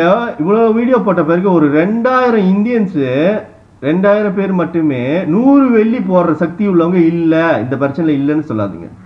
இதெல்லாம் ஏன் நடக்குதுன்னா உங்களுடைய அறியாமை, உங்களுடைய கேஸ் ஃபேக்டர் ப்ராசஸ் பண்ணுற விதம், வாழ்க்கையை புரிஞ்சு வச்சிருக்கிற லட்சணம், உங்களுடைய ஈகோ. அதாவது உங்கள்கிட்ட உதவி கேட்டால் கெஞ்சி கேட்கணும், மண்டி போட்டு கேட்கணுமா? கேட்க முடியாதுடாடி, கேட்க முடியாது. நீங்கள் இப்படி பண்ணி தான் நான் இப்படி கிடக்கிறேன். நான் இப்படி ஆவணத்துக்கு காரணமும் உங்களோட நீங்கள் முன்னுக்கு செஞ்சு வச்ச ஆக்ஷன்ஸ், அந்த கர்மா, நீங்கள் செயல்பாடு தான் என்னை இப்படி ரணகாலமாக ஆக்கி வச்சுருக்கீங்க. உங்ககிட்ட வந்து நான் கெஞ்சினம்மா, நான் வந்து எதுக்கு சொல்கிறேன்னா உன்னோட ஈகோவை தூக்கி போட்டு ரொம்ப ரொம்ப பிழையாக வாழ்ந்துட்டுருக்க. நீ வந்து எனக்கு வந்து இப்போ வந்து கடமைப்பட்டிருக்க என்னை காப்பாற்றுறதுக்கு. ஏன்னா அப்போ தான் வந்து நான் உன்னையே காப்பாற்ற முடியும். நான் கடவுள்கிட்டே இப்போ சண்டை போட்டு இது வீர் பிச்சை கேட்டுக்கிட்டு இருக்கிறேன் உங்களை காப்பாற்றுறதுக்கு. இப்போ அதனால என்னை கொண்டுட்டா கூடிய நான் போய் சண்டை கொடுப்பேன். எனக்கு ஒரு 3 months நினச்சி கொடுத்துருக்காங்களா, இப்படி வீடியோ போட்டு திப்பியாவது அவங்களுக்கு புரிய வச்சு அந்த காசு தேடி போயிருப்பேன். ஓகே, ஒன்று ஸ்கெட்சு பாருங்கள். இந்த பாஸ்போர்ட் எடுத்துருவோம்னா 2ஆம் தேதி இங்கே ஆட்டத்தை பாருங்கள், எல்லாம் சேர்ந்து பார்த்துட்டே வாங்க, செம்ம கூத்தாக இருக்க போகுது. 2ஆம் தேதி போய் பாஸ்போர்ட் எடுத்துருவேன். எடுத்த கடை அந்த வந்தார பணக்காரு அவருக்கு கால் பண்ணுவேன், காசு எவ்வளோ போடுறாரு பார்ப்போம். மனசை ஒரு ரீசனபிளான காசு போடலனாலோ ஓடிட்டாலோ வீடியோ போட்டு கிழிச்சு எடுத்துருவான் அவரை. அப்போ வந்தது நீ சதியில் தான் வந்திருக்கிற, அப்படின்னு சொல்லிட்டு. ஓகே, செம்மையாக ட்ராப் ஆகிட்டாரு. அதில் ஒரு அமௌண்ட் வரும், பெரிய அமௌண்ட் வரும். ஓகே, அப்புறம் வர வெளிநாட்டில் ஹியூமன் ரைட்ஸ்லாம் யூஸ் பண்ண போகிறேன். பாஸ்போர்ட் கிடச்சோன்னே வேறு லெவல் போகுது ஆட்டம். ஓகே, 99.99% பொழைச்சிருவேன். நீங்கள் எவ்வளோக்கு பொறுப்பு இல்லாமல் நடந்தாலும் நான் அடித்து சொல்கிறேன். ஏன்னா பல இது கடவுள் டூல்ஸ் எனக்கு கொடுத்துருக்காரு. எனக்கு கடவுள் நிறைய உதவி செஞ்சுருக்காரு. இந்த பணக்கார முக்கியமாக இந்த பணக்காரன் வந்து வாய் விட்டது தான் இந்த கதையில். ஓகே, அந்த பணக்காரன் வெளியில் உள்ள ஹியூமன் ரைட்ஸு நீங்கள் போட்டிருக்கீங்க. ஆல்ரெடி 11,000 வெளி போட்டீங்க. நான் துப்புன்னு திப்ப உங்களுக்கு தெரியும். அந்த இன்ஃப்ளூயன்சர் எவ்வளோ நாளைக்கு தான் அந்த கம்யூனிட்டி ஏமாத்திட்டு இருக்க முடியும்? அந்த பெரிய லைக் வாங்குற இன்ஃப்ளூயன்சரு அவன் பேரை காப்பதுக்கு நான் ரூட்டாக பேசுகிறேன்னே எவ்வளோ நாளைக்கு சமாளிக்க முடியும்? நான் அதுக்கான விளக்கத்தை கொடுத்துட்டேன். ஒன்று ஜென்ரலாக நடந்துங்க. என்கிட்ட பேசுகிறீங்கன்னா அந்த பெரிய புடிங்கிங்களா இருக்கானுங்களே, இன்ஃப்ளூயன்சர் புடிங்கிங்களா, அந்த புடிங்கிங்களுக்கு தைரியம் இருந்தால் ஒரு வீடியோ போட்டு அரிடாஸ்கிட்ட பேச சொல்லுங்கள். ஃபெக்சுவலாக வாதாடுவோம். என்கிட்ட நியாயம் இருக்கா, அவன் சொன்ன வர விஷயத்தில் நியாயம் இருக்கா அப்படின்னு சொல்லிட்டு. என் டொனேஷன் ஒன்று கேட்டாலே ஷேர் பண்ணுறதே இல்லை. டேய், எனக்கு ஃபாலோவர்ஸ் குறைவு தான். எனக்கு டிக்டாக் புதுசு சேனலில் ஃபேஸ்புக்கும் யூடியூப்பும் அது கண்ணா பின்னான்னு வைரலாகவே ஆகாது. வீடியோஸ் எப்பயுமே வந்து 1000 தாண்டது ரொம்ப கஷ்டம். என்னோடய ஃபாலோவர்ஸும் வேறு குறைவு. என்னோடய பழைய பேச்சுலாச்சும் கொஞ்சம் இருந்துச்சு, அதுதான் ஜேம் ஆயிடுச்சு. நான் வந்து என்னோட 2 அக்கௌண்ட்டும் வந்து பேன் பண்ணி விட்டுட்டேன். அதனால் அக்சஸ் பண்ண முடியல. பேஜ் இருக்குது, வீடியோஸ்லாம் இருக்குது, நான் அப்லோட் பண்ண முடியல புதுசாக. அதனால் define people's rights group 2 Facebook page திறந்துருக்கேன். அதில் வந்து எனக்கு ஃபாலோவர்ஸ் ரொம்ப குறைவு. அங்கேயும் பெருசாக வரையலாம் ஆகாது. ஆனால் டிக்டாக் எப்படி வேலை செய்யுதுன்னா, நம்மளுக்கு ஃபாலோவர்ஸ் நிறையா இருக்குன்னு அவசியம் இல்லை. எவ்வளோ ஷேர் பண்ணுறாங்களோ அது அங்கங்கே போயிடுது. என்னுடைய இருக்கிற 4,000 ஃபாலோவர்ஸ் கூட இல்லை. இப்போ தான் இடையில தான் 3000 தொட்டுச்சு. ஆனால் என்னோடய வீடியோஸ் வந்துட்டு some of the video 1,00,000 views வரைக்கும் போகுது. அப்படின்னா என்ன கட்டுதுன்னா, நீங்கள் ஷேர் பண்ணால் போகுது. அதான் அந்த டொனேஷன் கேட்டால் மட்டுமே 1000 வியூஸை தாண்ட மாட்டேங்குது. அப்போனா என்னன்னா, உங்களோட இன்ஃப்ளூயன்சர் வந்து உங்களை குழப்பிட்டான், கீழே உள்ள மக்களை குழப்பிட்டான், அந்த சோஷியல் மீடியா யூசரை குழப்பிட்டான். அந்த சோஷியல் மீடியா யூசரை வந்து அவன் சொல்லி கொடுத்துட்டான், அரிடாஸ் டொனேஷன் பண்ண கேட்டால் மட்டும் ஸ்கிப் பண்ணிடு, அவனுக்கு கொடுக்காது. அவன் ஈகோவை, அதாவது அவன் என்ன சொல்லி கொடுத்துருக்கான், அவன் ஆணவத்தை உடைக்கணும் பாருங்க. அவன் தான் சினிமா கதை மாதிரி தானே எடுத்து போவானுங்க. உங்களுக்கு அது பிடிச்சிருக்கும். ஆமாம்ல, அரிடாஸோட ஈகோவை நம்ம உடச்சே ஆகணும்லாம், இதில் உயிர் தப்பிச்சுன்னா திருந்திய மாட்டாளாம். அவன் பாரு, அவனுக்கு நல்லதான் செய்கிறான், ஆனால் அவன் திமிரு இருக்குது. ஒரு டொனேஷன் கேட்குறான், உயிர் போகிற இடத்துல டொனேஷன் கேட்குறான். எவ்வளோ ஆணவமாக கேட்குறான் பாருலாம், எவ்வளோ ஆணவத்தோட உச்சத்தில் வாழ்கிறான் பாருலாம். அவனுக்கு நான் ஒரு பாடம் கற்பிடிக்கணும்னு உங்களை முட்டாள்தனத்தை காமிக்கிறீங்க. அப்போ நீங்கள் நினச்சிக்கிட்டீங்க அரிடாஸ் வந்து கெஞ்சுவானு. டேய் பிக்காதீங்களா, கெஞ்ச மாட்டேன்டா, கெஞ்சியே மாட்டேன். இப்படியே வீடியோ செஞ்சு திப்பி தெளிவு பொறுக்க வைப்பேன். இதான் டீல் எனக்கும் கடவுளுக்கும். டைம் எக்ஸ்டெண்ட் பண்ணு கடவுளே, 3 மாதம் டைம் கொடு, எனக்கு கொண்டுடாத என்னைய. இப்படியே கொஞ்சம் பேசுறதுக்கு ஒரு தெம்பு கொடு. இப்படியே ஓட்டுறேன், லைஃப் ஓட்டுறேன், ஓகேவா? அப்படியே ஓட்டுறேன், அவங்களுக்கு பேசி புரிய வைக்குவோம் அப்படின்னு சொல்லிட்டு, ஓகேவா? இப்போ சிவபெருமான் சொன்னதை செய்யலாம். இந்த மிஷனுக்கு வெளியே உள்ளதா ஆன்மீக கதை. குரு இருக்கிறாங்க, குருக்கு மகன் இருக்கிற அப்புக்கு அந்த குருக்கு லோகமாதாவுக்கு இருக்கிற எல்லா ஞானம் அப்படியே இருக்குன்னு சொல்கிறாங்க. ஸோ அடுத்த கண்டினியூ பண்ண போகிறது லோகமாதாவுக்கு அப்புறம் அந்த மிஷனை லோகமாதா ஸ்பிரிச்சுவல் ஜேர்னின்னு சொல்லுவாங்க. என் குரு வந்து இப்போ நான் சொல்கிறேன், mission to create a great government என்னோட மிஷனு. என் குருவோட மிஷன் வந்து லோகமாதா ஸ்பிரிச்சுவல் ஜேர்னி. ஓகே, லோகமாதாவோடைய ஆன்மீக பயணம். ஓகே, அதில் கலந்துக்கிட்டிங்கன்னா அது சிவபெருமான் சொல்ல வந்த விஷயம் அங்கே நடந்துடும். ஓகே, சிவபெருமானே போய் அவங்க லோகத்தில் நுழையிறதுக்கே தயங்குவாரோ அவங்களுக்கு ஞானம் உள்ள குருவை நான் அவங்களுக்கு காமிச்சு கொடுக்க முடியும். நான் ஒரு பாலமாக அமைய முடியும். நீங்கள் எப்படி ரீச் பண்ணிடலாம் அவங்களுக்குன்னு ஒரு பாலமாக அமைய முடியும். ஆனால் ஃபில்டரேஷன் பண்ணுவேன். உங்களுக்கு ஒரு குருவிட்ட போகிற பக்குவம் இருக்கா? நீங்கள் வந்து சுயநலமாக எதிர்பார்க்குறீங்களா, இல்லை ஆன்மீகம் எதிர்பார்க்குறீங்களா? ஆன்மீகம் எதிர்பார்க்குறீங்கன்னா நீங்கள் போகலான்னு நான் சொல்லுவேன். ஓகே, அது என்னன்னு அது பிறகு பேசுவோம். ஓகே, அதையும் இந்த அரிடாஸ் உங்களுக்கு செஞ்சு கொடுக்க முடியும். ஓகே, இந்த வேல் கவுண்டர் பேரை.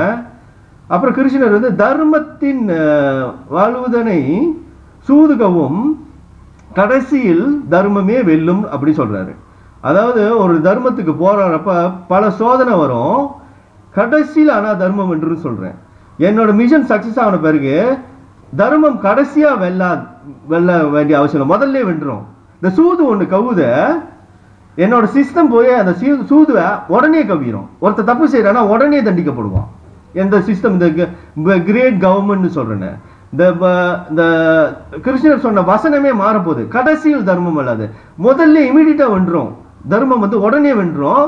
சூத உடனே வந்து இந்த சிஸ்டம் போய் கவிரும். நான் வச்சிருக்கேன், டெவலப் பண்ணி வச்சிருக்கேன் அந்த இன்டெகிரிட்டி. இப்ப நம்ம சிஸ்டம்னா இப்ப என்ஜிஓ லெவல்லாம் நம்ம வந்து கவர்மெண்ட் ஆகுனா கவர்மெண்ட் ஒரு சிஸ்டம் இருக்குல்ல, அவனுக்கு வந்து அதிகாரிகள், அரசியல்வாதிகள், நீதிமன்றம் அப்படின்னு சொல்லி இது 3 சேர்ந்தது தான் ஒரு கவர்மெண்ட். ஓகேவா? இந்த சிஸ்டம். ஓகே, இந்த சிஸ்டம் வந்து நம்ம கிட்ட வந்துட்ட பிறகு, நம்ம பவர் நம்ம கண்ட்ரோல்ல வந்துட்ட பிறகு நான் கொடுக்குற ப்ராமிஸ் இது. தர்மத்தை வந்து கடைசியால தர்மம் உடனே வந்துடும். சூத வந்து இந்த சிஸ்டம் போய் உடனே கவிரும். ஓகே, அது நான் கொடுக்குற ப்ராமிஸ். அப்புறம் வந்து நபி முஹம்மது என்ன சொல்ல வர்றாருன்னா, கடவுள்ன்றது ஒரே ஒரு மகா பெரிய சக்திடா. அந்த எல்லாம் வல்ல பரம்பொருளை பத்தி பேசுறாரு. அவங்க வந்து அல்லாஹ் அக்பர்னு சொல்றாங்க. ஒரே கேரக்டர் தான். அது உங்களுக்கு தெளிவா எடுத்து இந்த அரிடாஸால புரிய வைக்க முடியும். கடவுளை சயின்டிஃபிக்காவும் உங்களுக்கு விளக்கி சொல்ல முடியும். அதாவது சயின்டிஃபிக்கா பாமர மக்களுக்கும் புரியுற மாதிரி என்னால் விளக்கி சொல்ல முடியும். நீங்க வந்து பெரிய ஜீனிஸா இருந்தாலும் விளக்கி சொல்ல முடியும், சயின்டிஃபிக்காவும் சொல்ல முடியும், ஆன்மீக ரீதியாகவும் கடவுளை உங்களுக்கு புரியறதுக்கு அவர் என்னதான் அப்படி அந்த நபி முஹம்மது சொல்ல வர மெசேஜ் என்னதான் சொல்ல வராது. அந்த எல்லா ஒரே ஒரு கடவுள் தான் இருக்கிறாரு, மகா பெரிய சக்தின்னு ஒன்று சொல்லிக்கிட்டு இருக்கிறாரு. அது தெளிவாக உங்களுக்கு சொல்லி புரிய வைக்க முடியும். அரிடாஸ் உயிரை காப்பாற்றிட்டீங்கன்னா. அப்புறம் வந்து இந்த புத்தர் வந்து என்ன சொன்னார்னா, கர்மாவை பற்றி பேசினார். அதாவது ஒருத்தன் கெட்டது செஞ்சால் கெட்டது நடக்கும், நல்லது செஞ்சால் நல்லது நடக்கும் அப்படின்னு தான் சொல்கிறது தான் அந்த கர்மாவோட ஃபண்டமெண்டல் ஐடியா. ஆனால் நடைமுறையில் எப்படி வந்துருச்சுன்னா, நல்லது செய்கிறவன் தான் கஷ்டப்பட்டுக்கிட்டே இருக்கிறான், கெட்டது செய்கிறவன் வந்து நல்லா இருக்கிறான். ஓகே, இந்த ஸ்ட்ரக்சர் இந்த இப்போ இருக்கிற கவர்மெண்ட் சிஸ்டம் வந்து அதை சாத்தியமாக்கிருச்சு. இந்த புத்தர் போதனையை தலைக்கீழாக ரிவர்ஸ் ஆக்கி விட்டுருச்சு. ஓகே, இந்த அரிடாஸ்க்கு நீங்கள் வாய்ப்பு கொடுத்தீங்கன்னா, இவன் உருவாக்குற அந்த vision to create great government success ஆச்சுன்னா இதை அப்படியே ரீஸ்டாப் பண்ணிடலாம். இந்த புத்தர் சொல்ல வந்தது, நல்லது செஞ்சா நல்லது நடக்கும், கெட்டது செஞ்சா கெட்டது நடக்கணும்னா உடனே நடக்கணும்னா அதையும் அரிடாஸோட சிஸ்டம் மிஷன் செஞ்சு விட்டுரும் நீங்க சப்போர்ட் பண்ணா. ஓகே, அடுத்தது ஜீசஸ் கிரைஸ்ட் வந்து அன்பால உலகத்தை ஆள சொன்னாரு. அன்பால உலகத்தை ஆள சொன்னதை வந்து அவர் அளவுக்கு அன்பு காட்ட முடியலனாலும் ஒரு மனசுல ஒரு ஈரம் இருக்கும். ஒருத்தர் கஷ்டப்படுறானே, இப்ப இருக்கீங்களா கல் நெஞ்ச காரணங்களா உங்களுடைய சுயநலத்துக்காக உலகத்தையே தசை திருப்பி வச்சு பாவிங்களா நினைக்கிறீங்க. அதாவது உங்களை என்ன கேட்டகரி பண்ண முடியும்னா, நீங்க உதவி பண்ணாமே நியூஸ் வந்து சேராதவங்க பரவாயில்ல, ஏழைங்க பரவாயில்ல, உங்கள்கிட்ட உதவி செய்ய சக்தி இருக்குது. நீங்க வந்து வேணுமணிக்கு ஏதோ ஒரு காரணத்துக்காக இவன் ரூட்டா பேசுறானோ ஏதோ ஒன்று சொல்லிக்கிட்டு இப்போ வந்து சேஃப்டி கூட பதில் சொல்லிட்டேன். எனக்கு என்ன பாதுகாப்பு இருக்கு, நீ அரசாங்கத்தை எகுக்கிறியா, அதுக்கும் பதில் சொல்லிட்டேன். சிஎம்டி போயிட்டு மிஷின்ல போடு, காசை மிஷின்ல போட்டீங்கன்னா பேங்க் ஸ்டேட்மெண்ட் வெளியேற சிஎம்டி தான் காட்டும், யார் போட்டாலும் தெரியாது. ஓகே, பேங்க் சிஸ்டம்னால கண்டுபிடிக்க முடியாது. சிசிடிவி வச்சு இன்வெஸ்டிகேட் பண்ண கொஞ்சம் பார்க்கலாம். அப்போ பிஸ்னஸ் பீப்புளெலாம் என்ன பண்ணுங்க, வேற ஆள்கிட்ட காசு கொடுத்து போடுங்க, உங்களோட ஐடென்டிட்டியை கண்டே பிடிக்க முடியாது. இதை சேஷாட் பண்ணுறதுக்கு போலீஸ்க்கு நேரம் இருக்காது, இப்படி செய்ய மாட்டான். இந்த மாதிரி ஒரு விஷயம் இருக்குது, அரிடாஸ்க்கு மாதிரி ஒரு ஆக்டிவிஸ்ட்க்கு உதவி செஞ்ச கவர்மெண்ட் உங்களையும் ட்ரேஸ் பண்ணுவான்னு சொல்றது ஒரு கட்டுக்கதை, ஒரு மூட நம்பிக்கை. அந்த மூட நம்பிக்கை யார் என்ஜிஓ பரப்பி வச்சிருக்கானா, அப்பதான் என்ன மாதிரி ஆள்லாம் ஈஸியாக அடிச்சு சாய்க்க முடியும். நேர்மையாக இருக்கிற டிரான்ஸ்பரண்டா இருக்கிற பேங்க் ஸ்டேட்மெண்ட் போடுறான் பாருங்க, அவன் பேங்க் ஸ்டேட்மெண்ட் போடுறான், எங்க உதவி செஞ்சு கண்டுபிடிச்சிருவான், உங்களை அழிச்சிருவான் கவர்மெண்ட் சொல்லி ஏன் சொல்றானா, என்னைக்கிட்டே உங்களை பிரிக்க பார்க்குது ஒரு சதி. அவன் என்ஜிஓ செஞ்ச திருட்டு நாய், என்ஜிஓ செஞ்ச சதி. ஓகே, சப்போஸ் நீங்க நான் பேங்க் ஸ்டேட்மெண்ட் அப்லோட் பண்ணாமே கவர்மெண்ட் முடிவு பண்ணிட்டானா, இவனுக்கு யார் யார் உதவி செய்யறாங்க பேக்ரவுண்ட் கண்டுபிடிக்கணும்னு சென்ட்ரல் பேங்கை வச்சு கண்டுபிடிச்சிடலாம். என்னோட நேர்மையை காமிச்சு வீடியோ அது பேங்க் ஸ்டேட்மெண்ட் அப்லோட் பண்ணதுனால தான் கவர்மெண்ட்க்கு தெரிஞ்சதுன்னு அதை பார்த்துட்டு தான் பார்க்குறேன். நான் என்னோட ஃபேஸ்புக் கவர்மெண்ட் என்ன அப்படி என்னோட ஃபேஸ்புக்கை பார்த்துட்டு தான் முடிவு பண்ணுறானா, அவன்கிட்ட சிஸ்டம் இருக்கிறப்ப நான் போடுற வீடியோஸ் வேணா வந்து பார்ப்பான், நான் போடுற அக்கௌண்ட்ஸை பார்த்து தான் அவன் முடிவு பார்க்கணுமா யார் யார் போட்டிருக்கான்னு. ஓ இவன் எடிட் பண்ணியிருந்தானா, பிடிஎஃப் ஃபைல் எடிட் பண்ணியிருந்தானா அப்படி சந்தேகப்பட்டுட்டு போய் அவனோட சிஸ்டம்ல உண்மை கதை தானே பார்ப்பான், பேங்க் என்ன சொல்லுது தானே பார்ப்பான், பார்க்கணும்னா எப்படி வேணாலும் தான் பார்ப்பான். அதனால நேர்மை இருக்கிறது பிரச்சனை இல்லை. என்ஜிஓ சொன்னா அது அட்டை போய் அந்த நாய் ஏமாத்துக்கார நாய் ஒரு காரணம் சொல்லி உங்களை ஏமாத்திக்கிட்டு இருக்குது. அரிடாஸ் போற வழி தான் சரி. ஏன்னா நம்மளுக்கு டொனேஷன் போட்ட மக்கள்கிட்ட காசு காட்டலன்னா எப்படி அவங்களுக்கு தெரியும், என்னது லாஜிக் இருக்கா? 1.5 மில்லியன் வெளி தேடுனா அந்த கிறுக்கு பிடிச்ச தமிழ் குரல்ல அன்னைக்கு அவனுக்கு ஒரு நாள் அப்டேட் எப்படி கொடுத்தானுங்க, இவ்வளோ வந்துருச்சுன்னு ஒரு மாதிரி அதாவது ஒரு கிராஃபிக் என்னது டிசைன் பண்ணி போட்டுருக்கானுங்க. கிராஃபிக் டிசைன் பண்ண மாதிரி ஸ்லைட்லாம் செஞ்ச மாதிரி போட்டுருக்குறானுங்க. நான் எப்படி போடுறேன், நேராக பேங்க்கு போயிட்டு ஸ்க்ரீன்ஷாட் எடுக்கிறேன். பேங்க் மின்னுக்கு எக்ஸஸ் பண்ண ஃப்ரண்ட் பேஜில் என்ன அக்கௌண்ட்டு எவ்வளோ அமௌண்ட் ஸ்க்ரீன்ஷாட் எடுத்து போடுறேன். இது பேர் தான் நேர்மை. பேங்க்குள்ளே என்ன நடக்குது அதை காமிக்கிறேன். இந்த நான் இங்கே வெளியில் போட்டது டைப் பண்ணி போட்டதெல்லாம் என்ன கணக்கு நம்மளுக்கு எப்படி நம்புறது? இன்னைக்கு பேங்க் ஸ்டேட்மெண்ட் கிட்ட தப்பிச்சு ஓடிட்டு இருக்கான். அவனுங்களாம் நம்புறீங்க, என்னையும் நம்ப மாட்டீங்க. எவ்வளோ பெரிய லூஸாக இருப்பீங்க? அவனுங்களும் ரூட்டாக தானே பேசுகிறானுங்க, அவனுங்களும் ரூட்டாக தான் பேசுகிறானுங்க. ஆனால் அவன் கொஞ்சம் கெத்தாக இருக்காங்க. ஏன்னா அவன் திருடி சம்பாதிச்ச காசு இருக்குல்ல, அதனால உங்ககிட்ட உதவி கேட்குற அவசியம் இருக்காது. உங்களை ஏமாற்றி வேணா திருடலாம். அதனால கெத்தாக இருக்கிறான்னு சொல்லிட்டு அவன் பின்னாடி ஓடுறீங்க. இவ்வளவு நடக்கிறது என்னன்னா உங்களுடைய அறியாமையினால தான் நடக்குது. உங்களுடைய இன்ஃப்ளூயன்சர் வந்து ஒரு ஏமாத்துக்காரன் இல்லைன்னா ஒரு பயந்தாங்கோலி, அவன் பேச்சை கேட்கறதுனால தான் நீங்கள் ஏமாந்து போகிறீங்க.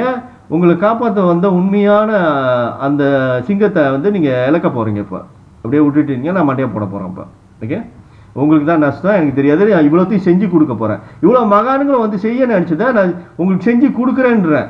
ஓகேவா? இந்த கவர்மெண்ட் ஊழலை ஒழிக்கிறது தவிர இவ்வளோ பேர் சொன்னதையும் செஞ்சு கொடுக்குறேன். ஆனால் ஜீசஸ் கிரைஸ்ட் செஞ்சது சொன்னது கஷ்டம். அது மட்டும் ஒரு கைண்ட்னஸ், ஒருத்தன் கஷ்டப்படுறான்னா உதவி செய்கிற அளவுக்குனாச்சும் ஒரு தெளிவு வர வைக்கிறோம். உங்களுக்கு ஒரு மனசில் ஒரு ஈரம் இருக்கணும்னு சொல்லுவாங்களா, அது ஈரம் இல்லை, வறண்டு போச்சு. உங்கள் மனசெல்லாம் வறண்டு போச்சு, வேற மாதிரி ஆயிட்டீங்க, சைத்தான் மாதிரி ஆயிட்டீங்கன்னு வச்சுக்கோமே. இது ஒரே ஒரு ஹோப்பு எல்லாத்தையும் ரீஸ்டோர் பண்ணுறதுக்கு. இப்போ இந்த அரிடாஸ் தான் அந்த ஆன்மீகம் பெரிய பெரிய உயர்ந்த நிலையில் பேசுகிறாங்களா, அவங்க ஆன்மீகம் பேசுகிறாங்க. ஆன்மீகம் என்னென்னா இந்த மெட்டீரியல் லைஃப்க்கு அவங்க இன்ட்ரெஸ்ட் இருக்காது. நீங்கள் காசு பண்ண தருங்க, அது இன்ட்ரெஸ்ட் இருக்காது. ஓகேவா? அவங்க பேசுகிற ஆன்மீகத்துக்கு நீங்கள் போக மாட்டீங்க. இங்கே ஒரு சித்தர் லெவலில் எவனாச்சும் இருந்துட்டு என்கிட்ட வா, நான் இது ஒரு பிளஸிங் கொடுத்துருவேன், அவனுக்கு காசு பண்ண வந்துடும் ஏமாத்துக்காரன் ஓடிக்கிட்டு இருப்பான். மாய உலகத்துக்கு போயிட்டு ஏமாந்து வருவீங்க. அங்கே உண்மையான சத்தியமான அந்த அந்த பேரின்பம் சொல்லுவாங்கள்ல, டோட்டல் பிளீஸ், ஆன்மீகத்தில் கடவுளை போய் அடையிற நிலை, என்னது பேரின்பம். நீங்கள் வாழ்ந்துட்டு நீங்கள் ஓடிக்கிட்டு சிற்றின்பம். இந்து மதத்தில் வந்து பேரின்பம்னு ஒன்று சொல்லுதுல, அதை அடையணும்னா இவங்க சொல்றது, இந்த குருங்களாம் வந்து சொல்றது என்னன்னா இதெல்லாம் தூக்கி போட்டுட்டு வா அப்படி சொல்ற மாதிரியான ஒரு விஷயம். அதாவது என்னத்தை தூக்கி போட்டு வான்னு அவங்க சொல்றாங்கன்னா, உன் வாழ்க்கையில அட்லீஸ்ட் ஒரு நாளைக்கு அரை மணி நேரத்துலேருந்து 1 மணி நேரம் ஆன்மீகத்துக்கு ஒதுக்கு. ஆன்மீகம்னா அதில் பியோவா காசு பண்ண தேடாத ஒரு திங்கிங் மைண்ட் செட். ஓகே, காசு பண்ண தேடாத ஒரு மைண்ட் செட். மிச்சம் இருக்கிற 23 மணி நேரத்துக்கு கூட இருக்கு, அதை உன் லைஃபுக்கு பாய்ச்சிக்கோ. காசு பண்ண தேடிக்கோ, நேர் வழியில் அறத்தின் வழி காசு பண்ண தேடிக்கோ. ஓகேவா? காசு பண்ண சம்பாதிக்கிறது குருங்க தடுக்கல. ஓகே, ஆன்மீக குருங்க தடுக்கல. ஓகேவா? அவங்க சொல்றது என்னன்னா ஒரு டைம் ஒதுக்கு, ஒரு நாளைக்கு அரை மணி நேரத்துலேருந்து 1 மணி நேரம் ஆன்மீகத்துக்கு ஒதுக்க. அதில் எதுவுமே எதிர்பார்க்காத, எந்த இன்பத்தையும் எதிர்பார்க்காத. செம்ம அடி உணவு வாங்கின்னு சொல்கிறாங்க. செம்ம அடி உணவு வாங்கி எல்லாத்தையும் கடந்து வா. அதெல்லாம் உன்னுடைய படிப்பினையே எடுத்துக்கோ. உனக்கு வர லைஃப் சேஞ்சஸை வந்துட்டு நீ வந்து லெசனாக எடுத்துக்கோ. எதை பழகின அதை ஒரு துன்பமாக எடுத்துக்காத. ஓகே, இவ்வளோ விஷம் போட்டானுங்க. நான் நினச்ச பதறேன்னா அடிச்சு போறதுக்கு பாருங்க. ஏன்னா எனக்கு புரிஞ்சிருச்சு, ஆன்மீகம் புரிஞ்சதுனால. ஓ, விஷம் போடுற அளவுக்கு டெஸ்ட் பண்ணிட்டியா கடவுளே? ஓ, எனக்கு வந்த டெஸ்ட்டு, எனக்கு விஷம் போட்டுட்டேன், நான் செத்துக்கிட்டு இருக்கேன், இப்போ போய் காப்பாத்துடா. அந்த ஆளுக்கு தெரியும், இவனை விட்டா விஷம் போடலன்னா ஈஸியாக போயிடுவாரு, விடக்கூடாது சொல்லி எனக்கு அந்த ஆளு விஷம் போட்டு விட்டுருச்சு. கடவுளே, நீங்க நினைப்பீங்க கவர்மெண்ட் விஷம் போட்டாங்க, ஆனா ஆன்மீக கண் பார்வையில் அந்த ஆளு போட்டுருச்சு. அந்த ஆளு அவனோட ஸ்கிரிப்ட் இது. ஓகே, அவனாச்சும் தூண்டி விட்டுருவான். நான் சொல்றேன், கடவுள் அன்பு கிடையாது. கடவுள் அன்பா இருக்கிறவங்கள கடவுளுக்கு பிடிக்கும். கணக்கா புரிஞ்சுக்குங்க. அன்பா இருக்கிறவன், கருணையா இருக்கிறவன், தன்னடக்கமா இருக்கிறவன், கருணை உள்ளம் உள்ளவன், சேவை மனப்பான்மை உள்ளவன், உதவி செய்யறவன், பக்தியா இருக்கிறவன், சிறந்த பண்றவன், அப்படியே தன்னடக்கமா இருப்பான. கட்டுறது கை மண் அளவு, கல்லாதது உலகளுக்கு. எவ்வளோ அறிவு இருந்தாலும் தன்னடக்கமா இருக்கிறோம். இதெல்லாம் கடவுளுக்கு பிடிச்ச தன்மை. ஓகேவா? அந்த ரகசியத்தை தான் அந்த சத்குருங்க அந்த சொல்லி தர போறாங்க. ஆன்மீக குருங்க வந்து சொல்லி தர போறாங்க அந்த ரகசியத்தை. நீ என்ன செஞ்சா உங்க கடவுளுக்கு பிடிக்குதுன்னு. ஓகே, என்னென்ன செய்யணுமோ அவ்வளோத்தையும் ரிவர்ஸ்ல செஞ்சு விட்டுறீங்க. எதெல்லாம் கடவுள் செஞ்சா பிடிக்காது அவ்வளோத்தையும் செஞ்சு வச்சு பாவியா நிக்கிறீங்க. ஓகே, அப்போ உங்ககிட்ட நேரம் வந்து கம்யூனிகேட் பண்றதுக்கு ஒரு ஆள் வேணும் கீழ்நிலையில. புரியுதுங்களா? சாதா கை மாதிரி சாதாரண ஒரு ஆள் வேணும். ஓகேவா?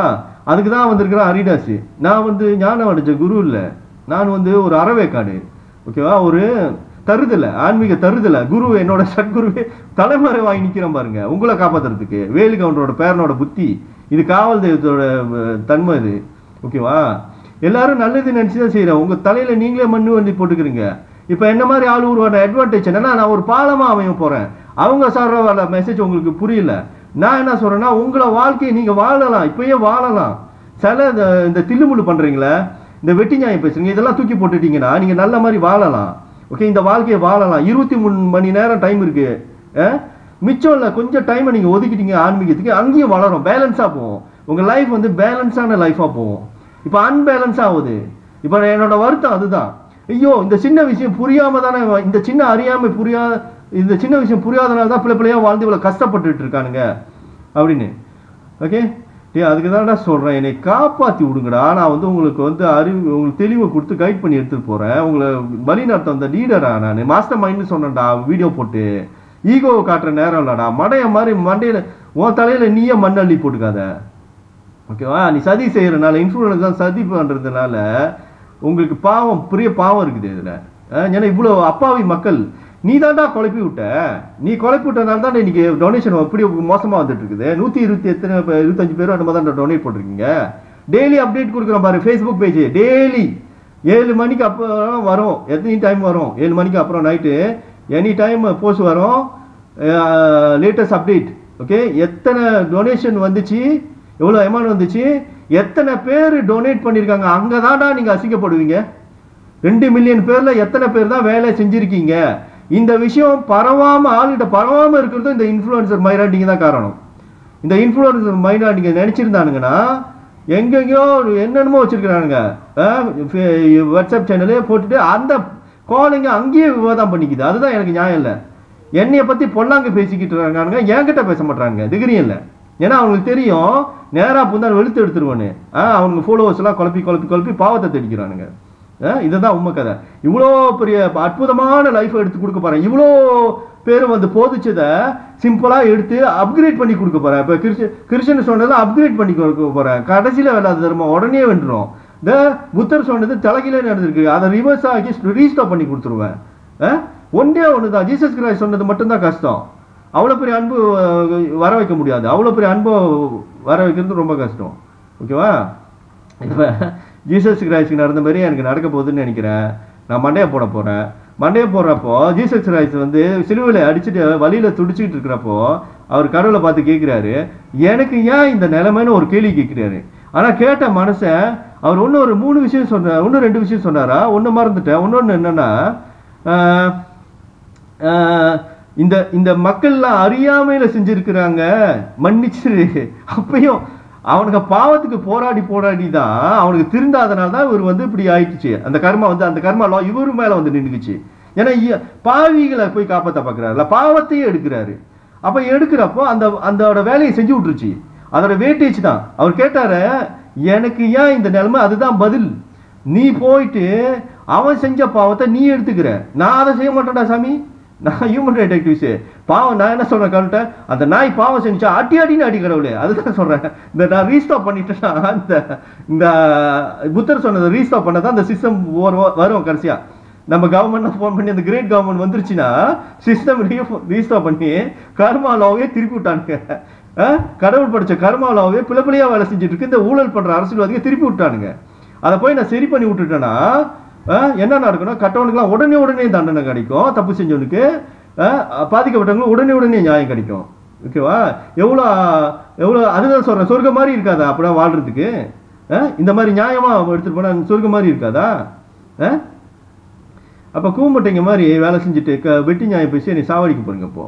ஓகே, இப்போ எனக்குள்ளார என்ன நடக்குதுன்னு சொல்றேன். இந்த கிறுக்கனுங்க என்னமோ ஒரு கெமிக்கலை வந்து என் மூளையை தூங்க விடாம பண்றதுக்கு கொடுத்துருக்குறானுங்க. ஓகே, தூக்கம் தள்ளுது, அப்படி தள்ளுது பாருங்க, இப்படி கை வச்சிருக்கேன், அப்படியே எடுத்தோடனே தள்ளுது, தூக்கம் தள்ளுது. கண்ணை மூடி தூங்கினா தூக்கம் வர மாட்டேங்குது. ஓகேவா? அந்த பிரகாஷ் ராஜ் படத்துல கண் இப்படி வச்சுக்கிட்டு இருப்பாங்க, இப்படி தட்டிக்கிட்டு தூங்குறது அந்த மாதிரி தான் கதை. இப்போ நான் தூக்கம் வருது, படுக்கிறேன். சரி, உடம்புக்கு தூக்கம் வருதா? ஓகே, கண்ணு மூடி படுக்கிறேன். ஓகே, எனக்கு வந்து நான் வேலை வெட்டி கூட போறதில்ல. அன்னைக்கு போய் 3 ஹவர்கிட்ட தான் கொல்லையில் வேலை செஞ்சா ஸ்ட்ரோக் அடிச்சிருச்சு. ஓகேவா? எதுக்கு ரிஸ்க்கு? உயிரை காப்பாற்றினா தான் உங்களை வந்து காப்பாற்ற முடியும், மிஷனை செய்ய முடியும். அதனால வேலை வெட்டிக்கு போவோம், சும்மா தான் உட்காந்துருக்குறேன். ஓகேவா? அப்போ வந்து நான் உடம்பு கேட்குறதெல்லாம் செஞ்சுட்டு இருக்கேன். பசிக்குதா, சாப்பாடா சாப்பிட்றேன், நல்லா சாப்பிட்றேன், ஒரு நாளைக்கு 5 வேளை சாப்பிட்றேன், சத்தான உணவாக சாப்பிட்றேன். ஏன்னா உடம்பு இப்போ செத்துக்கிட்டு இருக்கு. நான் போய் அதுக்கிட்ட உதவி செய்யலை, நானே உதவி செய்யலைன்னா செத்துரும். அதனால உனக்கு என்ன பசிக்குதா, இந்த சாப்பிடு, ஒன்றும் ஒரு 2 ஹவர் கழிச்சு பசிக்குதா, இந்த சாப்பிடு. நான் குண்டாகினாலும் பிரச்சனை இல்லை. ஏன்னா அதுக்கு இப்போ வந்து அதுக்கு முடியல, என் உடம்புக்கு முடியல, அந்த விஷம் போய் கொண்டுகிட்டு இருக்குது. நான் அதை போய் இப்போ வந்து மைண்டை வச்சு ஃபைட் பண்ணிக்கிட்டு இருக்க முடியாது, செத்துடும், என் உடம்பு தாங்காது. ஓகேவா? உடம்புலாம் நிரம்பெல்லாம் இழுத்துக்கிட்டு இருக்கு. இந்த கிறுக்கனுங்க வந்து இன்னமும் விஷம் கொடுத்துட்டானுங்க, கெமிக்கல் கொடுத்துட்டானுங்க. அந்த கெமிக்கல் என்னை தூங்க விட மாட்டேங்குது. தூங்க விடாதனால மூளைக்கு கிடைக்க வேண்டிய ரெஸ்ட் கிடைக்காதனால சரியா மூளைனால ஆப்ரேட் பண்ண முடியல. ஆப்ரேட் பண்ண முடியாதனால எல்லா ஆர்கன்ஸ், எல்லா சேலும் வீணாயிட்டு இருக்குது. எல்லா நரம்புல எல்லாத்துலேயும் பிரச்சனை, உடம்பு முழுக்க பிரச்சனை வந்துட்டு இருக்கு. ஓகே, ஸோ இப்போ அவங்க நடக்க போகிறது என்னன்னா, ஒரு buy one free one மாதிரி இந்த உன்னை எல்லா ஆர்கனையும் போட்டு தள்ளிட்டு வந்துட்டு இருக்கோம். நீ சாவறதுக்கு முன்னே உனக்கு ஒரு ஃப்ரீ கிஃப்ட் கொடுக்குறோம், விச் இஸ் உனக்கு ஸ்ட்ரோக் இல்லைனா வந்து பேரலைஸ். அதாவது உன் நரம்பெல்லாம் வந்து ஜாம் ஆகிட்டு இருக்குது. ஒரு ஸ்டேஜில் உனக்கு ஸ்ட்ரோக் அடிக்கும், இல்லைனா பேரலைஸ் ஆகுவேன். ஆனால் அதோட நாங்கள் நிறுத்த மாட்டோம், கண்டிப்பாக உன்னை கொண்டு போட்டு தான்டா போவோம். அது வந்து நான் வந்து அதில் ஒருத்தர் நேற்று எனக்கு கால் பண்ண சொல்கிறாரு, அந்த வார்த்தையை பார்க்காதீங்கன்னு. நான் சொல்கிறது சென்டிமெண்டல் கதை இல்லை, அது சயின்டிஃபிக். கெமிக்கலை போட்டுட்டானுங்க. இது சீக்கு இல்லை, இது வைரஸ் கிடைக்கல, ஒரு கெமிக்கல் அதோட வேலையை செஞ்சே ஆகும். அது என் மூளையை வந்து தூங்க விடலைன்னா, மூளைக்கு ரெஸ்ட்டு கிடைக்கலனா அது சரியாக ஆப்ரேட் பண்ண முடியாமல் எல்லா சிஸ்டமும் எல்லாம் டொப்பு டொப்பு டொப்புன்னு போய்கிட்டு இருக்குது. இங்கெல்லாம் எரியுது, இப்போ உள்ளுக்கெல்லாம் எரியுது. ஓகே, இங்கே கை காலெலாம் கல் விழுவுற மாதிரி இருக்குது, மண்டை டொக்குன்னு கீழே விழுவுற மாதிரியே இருக்குது. இதான் பாருங்க, இன்னைக்கு இப்படி சப்போர்ட் பண்ணுறது, முட்டு கொடுக்குறதா இருக்குது மண்டைக்கு. இங்கே தான் அடியெல்லாம் இங்கே தான் விழுந்துகிட்டு இருக்கு, அது மட்டும் எனக்கு தெரியுது. இங்கே அடிச்சு என்னோட சென்ட்ரல் ப்ராசஸிங் யூனிட் அடிக்கிறானுங்க. புரியுங்களா? உங்களுக்கு கம்ப்யூட்டர் புரிஞ்சா தெரியும். மூளைன்றது நம்ம உடம்பை இயக்கிக்கிட்டு இருக்க, எல்லா ஆர்கன்ஸையும் இயக்கிக்கிட்டு இருக்கிற, எல்லா சேலையும் இயக்கிக்கிட்டு இருக்கிற ஒரு வந்து கிரேட்டான ஆர்கன் இது. ஓகே, இந்த மூளை இதில் போட்டுட்டானுங்க விஷம். இவனுக்கு போட்ட விஷம் வந்து இதை ரெஸ்ட் பண்ண விட மாட்டேங்குது. ஒரு தூக்கம் கொடுத்தா தானே அதுக்கு ரெஸ்ட் இருக்கும், அடுத்த நாளுக்கு அதுக்கு வேலை செய்யறதுக்கு ஒரு வாய்ப்பு இருக்கும். இப்போ அதுக்கு ரெஸ்ட் இல்லை, அதுவே ஏதோ ஒரு ஃபைட் பண்ணி தூங்கிடுது. ஆனால் சில நேரத்தில் ஒரு 10 நிமிஷம் 20 நிமிஷம் தூங்கிடுது. ஓகேவா? அசதியில் தூங்கிடுது. ஆனால் முகாசி நேரத்தில் தூக்கம் தள்ளுறப்ப கண்ணு மூடணுமா, தூக்கம் தூங்க மாட்டேங்குது. ஏதோ ஒரு சமயம் தப்பி தவறி தூங்கிடுது. அந்த கெமிக்கலாலே ஃபைட் பண்ண முடியாத அளவுக்கு அதோட அசதி, அந்த மூளைக்கு ரெஸ்ட் கிடைக்காம ஆஃப் ஆகுது. அவர் 10 நிமிஷம், அப்புறம் ரெண்டாவது எழுச்சிக்குது.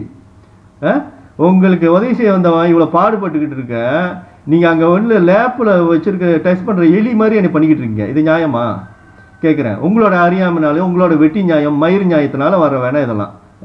இன்னொன்று புரிஞ்சுக்குங்க, உங்களுக்கு வாழ்க்கைனா அர்த்தம் தெரியல, அரிடாஸ் வந்து தான் விளக்கணும். இந்த சமயத்தையும் தப்பாக புரிஞ்சு வச்சிருக்கீங்க, வாழ்க்கையும் தப்பாக புரிஞ்சுருக்கீங்க. ஆன்மீகனா என்னன்னே தெரிய மாட்டேங்குது. அங்கே வந்த குருங்களாம் ஃபங்க்ஷன் பண்ண முடியாமல் நின்றுக்கிட்டு இருக்குது. அவங்க ஒன்று சொல்லிக்கிட்டு இருக்காங்க, நீங்கள் ஒரு வாழ்க்கை வாழ்ந்துட்டு இருக்கீங்க, இதுக்கு ஒரு நடுவர் வேணும் சொல்கிறானுங்க, என்டோமெண்ட் போட்டுன்னு. அதெல்லாம் குப்பை கதை, அதெல்லாம் தேவையில்லை உங்களுக்கு. உங்களுக்கு இப்போ இந்த ஆன்மீக குருக்கிட்ட இணைக்கிறதுக்கு ஒரு நடுவர் வேணும். உங்கள் வாழ்க்கையும் புரிஞ்சுக்கிட்டு, அவங்க சொல்கிறீங்க என்னது புரிஞ்சுக்கிட்டு ஒரு சராசரி மனசை வேணும். அது நான் தான். ஓகேவா? யாரா அந்த பையனு கேட்டிங்கன்னா, அந்த பையன் நான் தான், ஹரிதாஸ் வேலு கவுண்டரோட பேரன். ஓகேவா? நான் தான் செய்யணும். சரி, காப்பாற்றி தொலைஞ்சி விடுங்கடா. அதே பயந்தீங்கன்னா அந்த கவர்மெண்ட்டுக்கு, இவன் ஒரு டம்மி பீஸ்டா, அதுக்கு அவனை போய் பயப்படுறீங்களாடா? அப்படிதான் டிகிரி இல்லைனா எக்காவனை காசை போட்டு தொலைங்கடா, போய் ட்ரீட்மெண்ட் பண்ணுறேன். இல்லைனா அந்த பணக்காரனை உலுக்கி எடுக்கணும்டா, காசை வேற 2ஆம் தேதி பிறக்கணும்டா, நான் இமிக்ரேஷன் போகணும்டா. செத்த தொலைஞ்சானுங்கடா அந்த கவர்மெண்ட். 99.99% பொழைச்சிருவான்டா ஹரிதாஸ், பொழைச்சி வருவான்டா. சிங்கம் களத்தில் 2ஆம் தேதி இறங்கும்டா. இதை சொல்லி என் வீடியோ நிறைவு செய்கிறேன். நன்றி, வணக்கம்.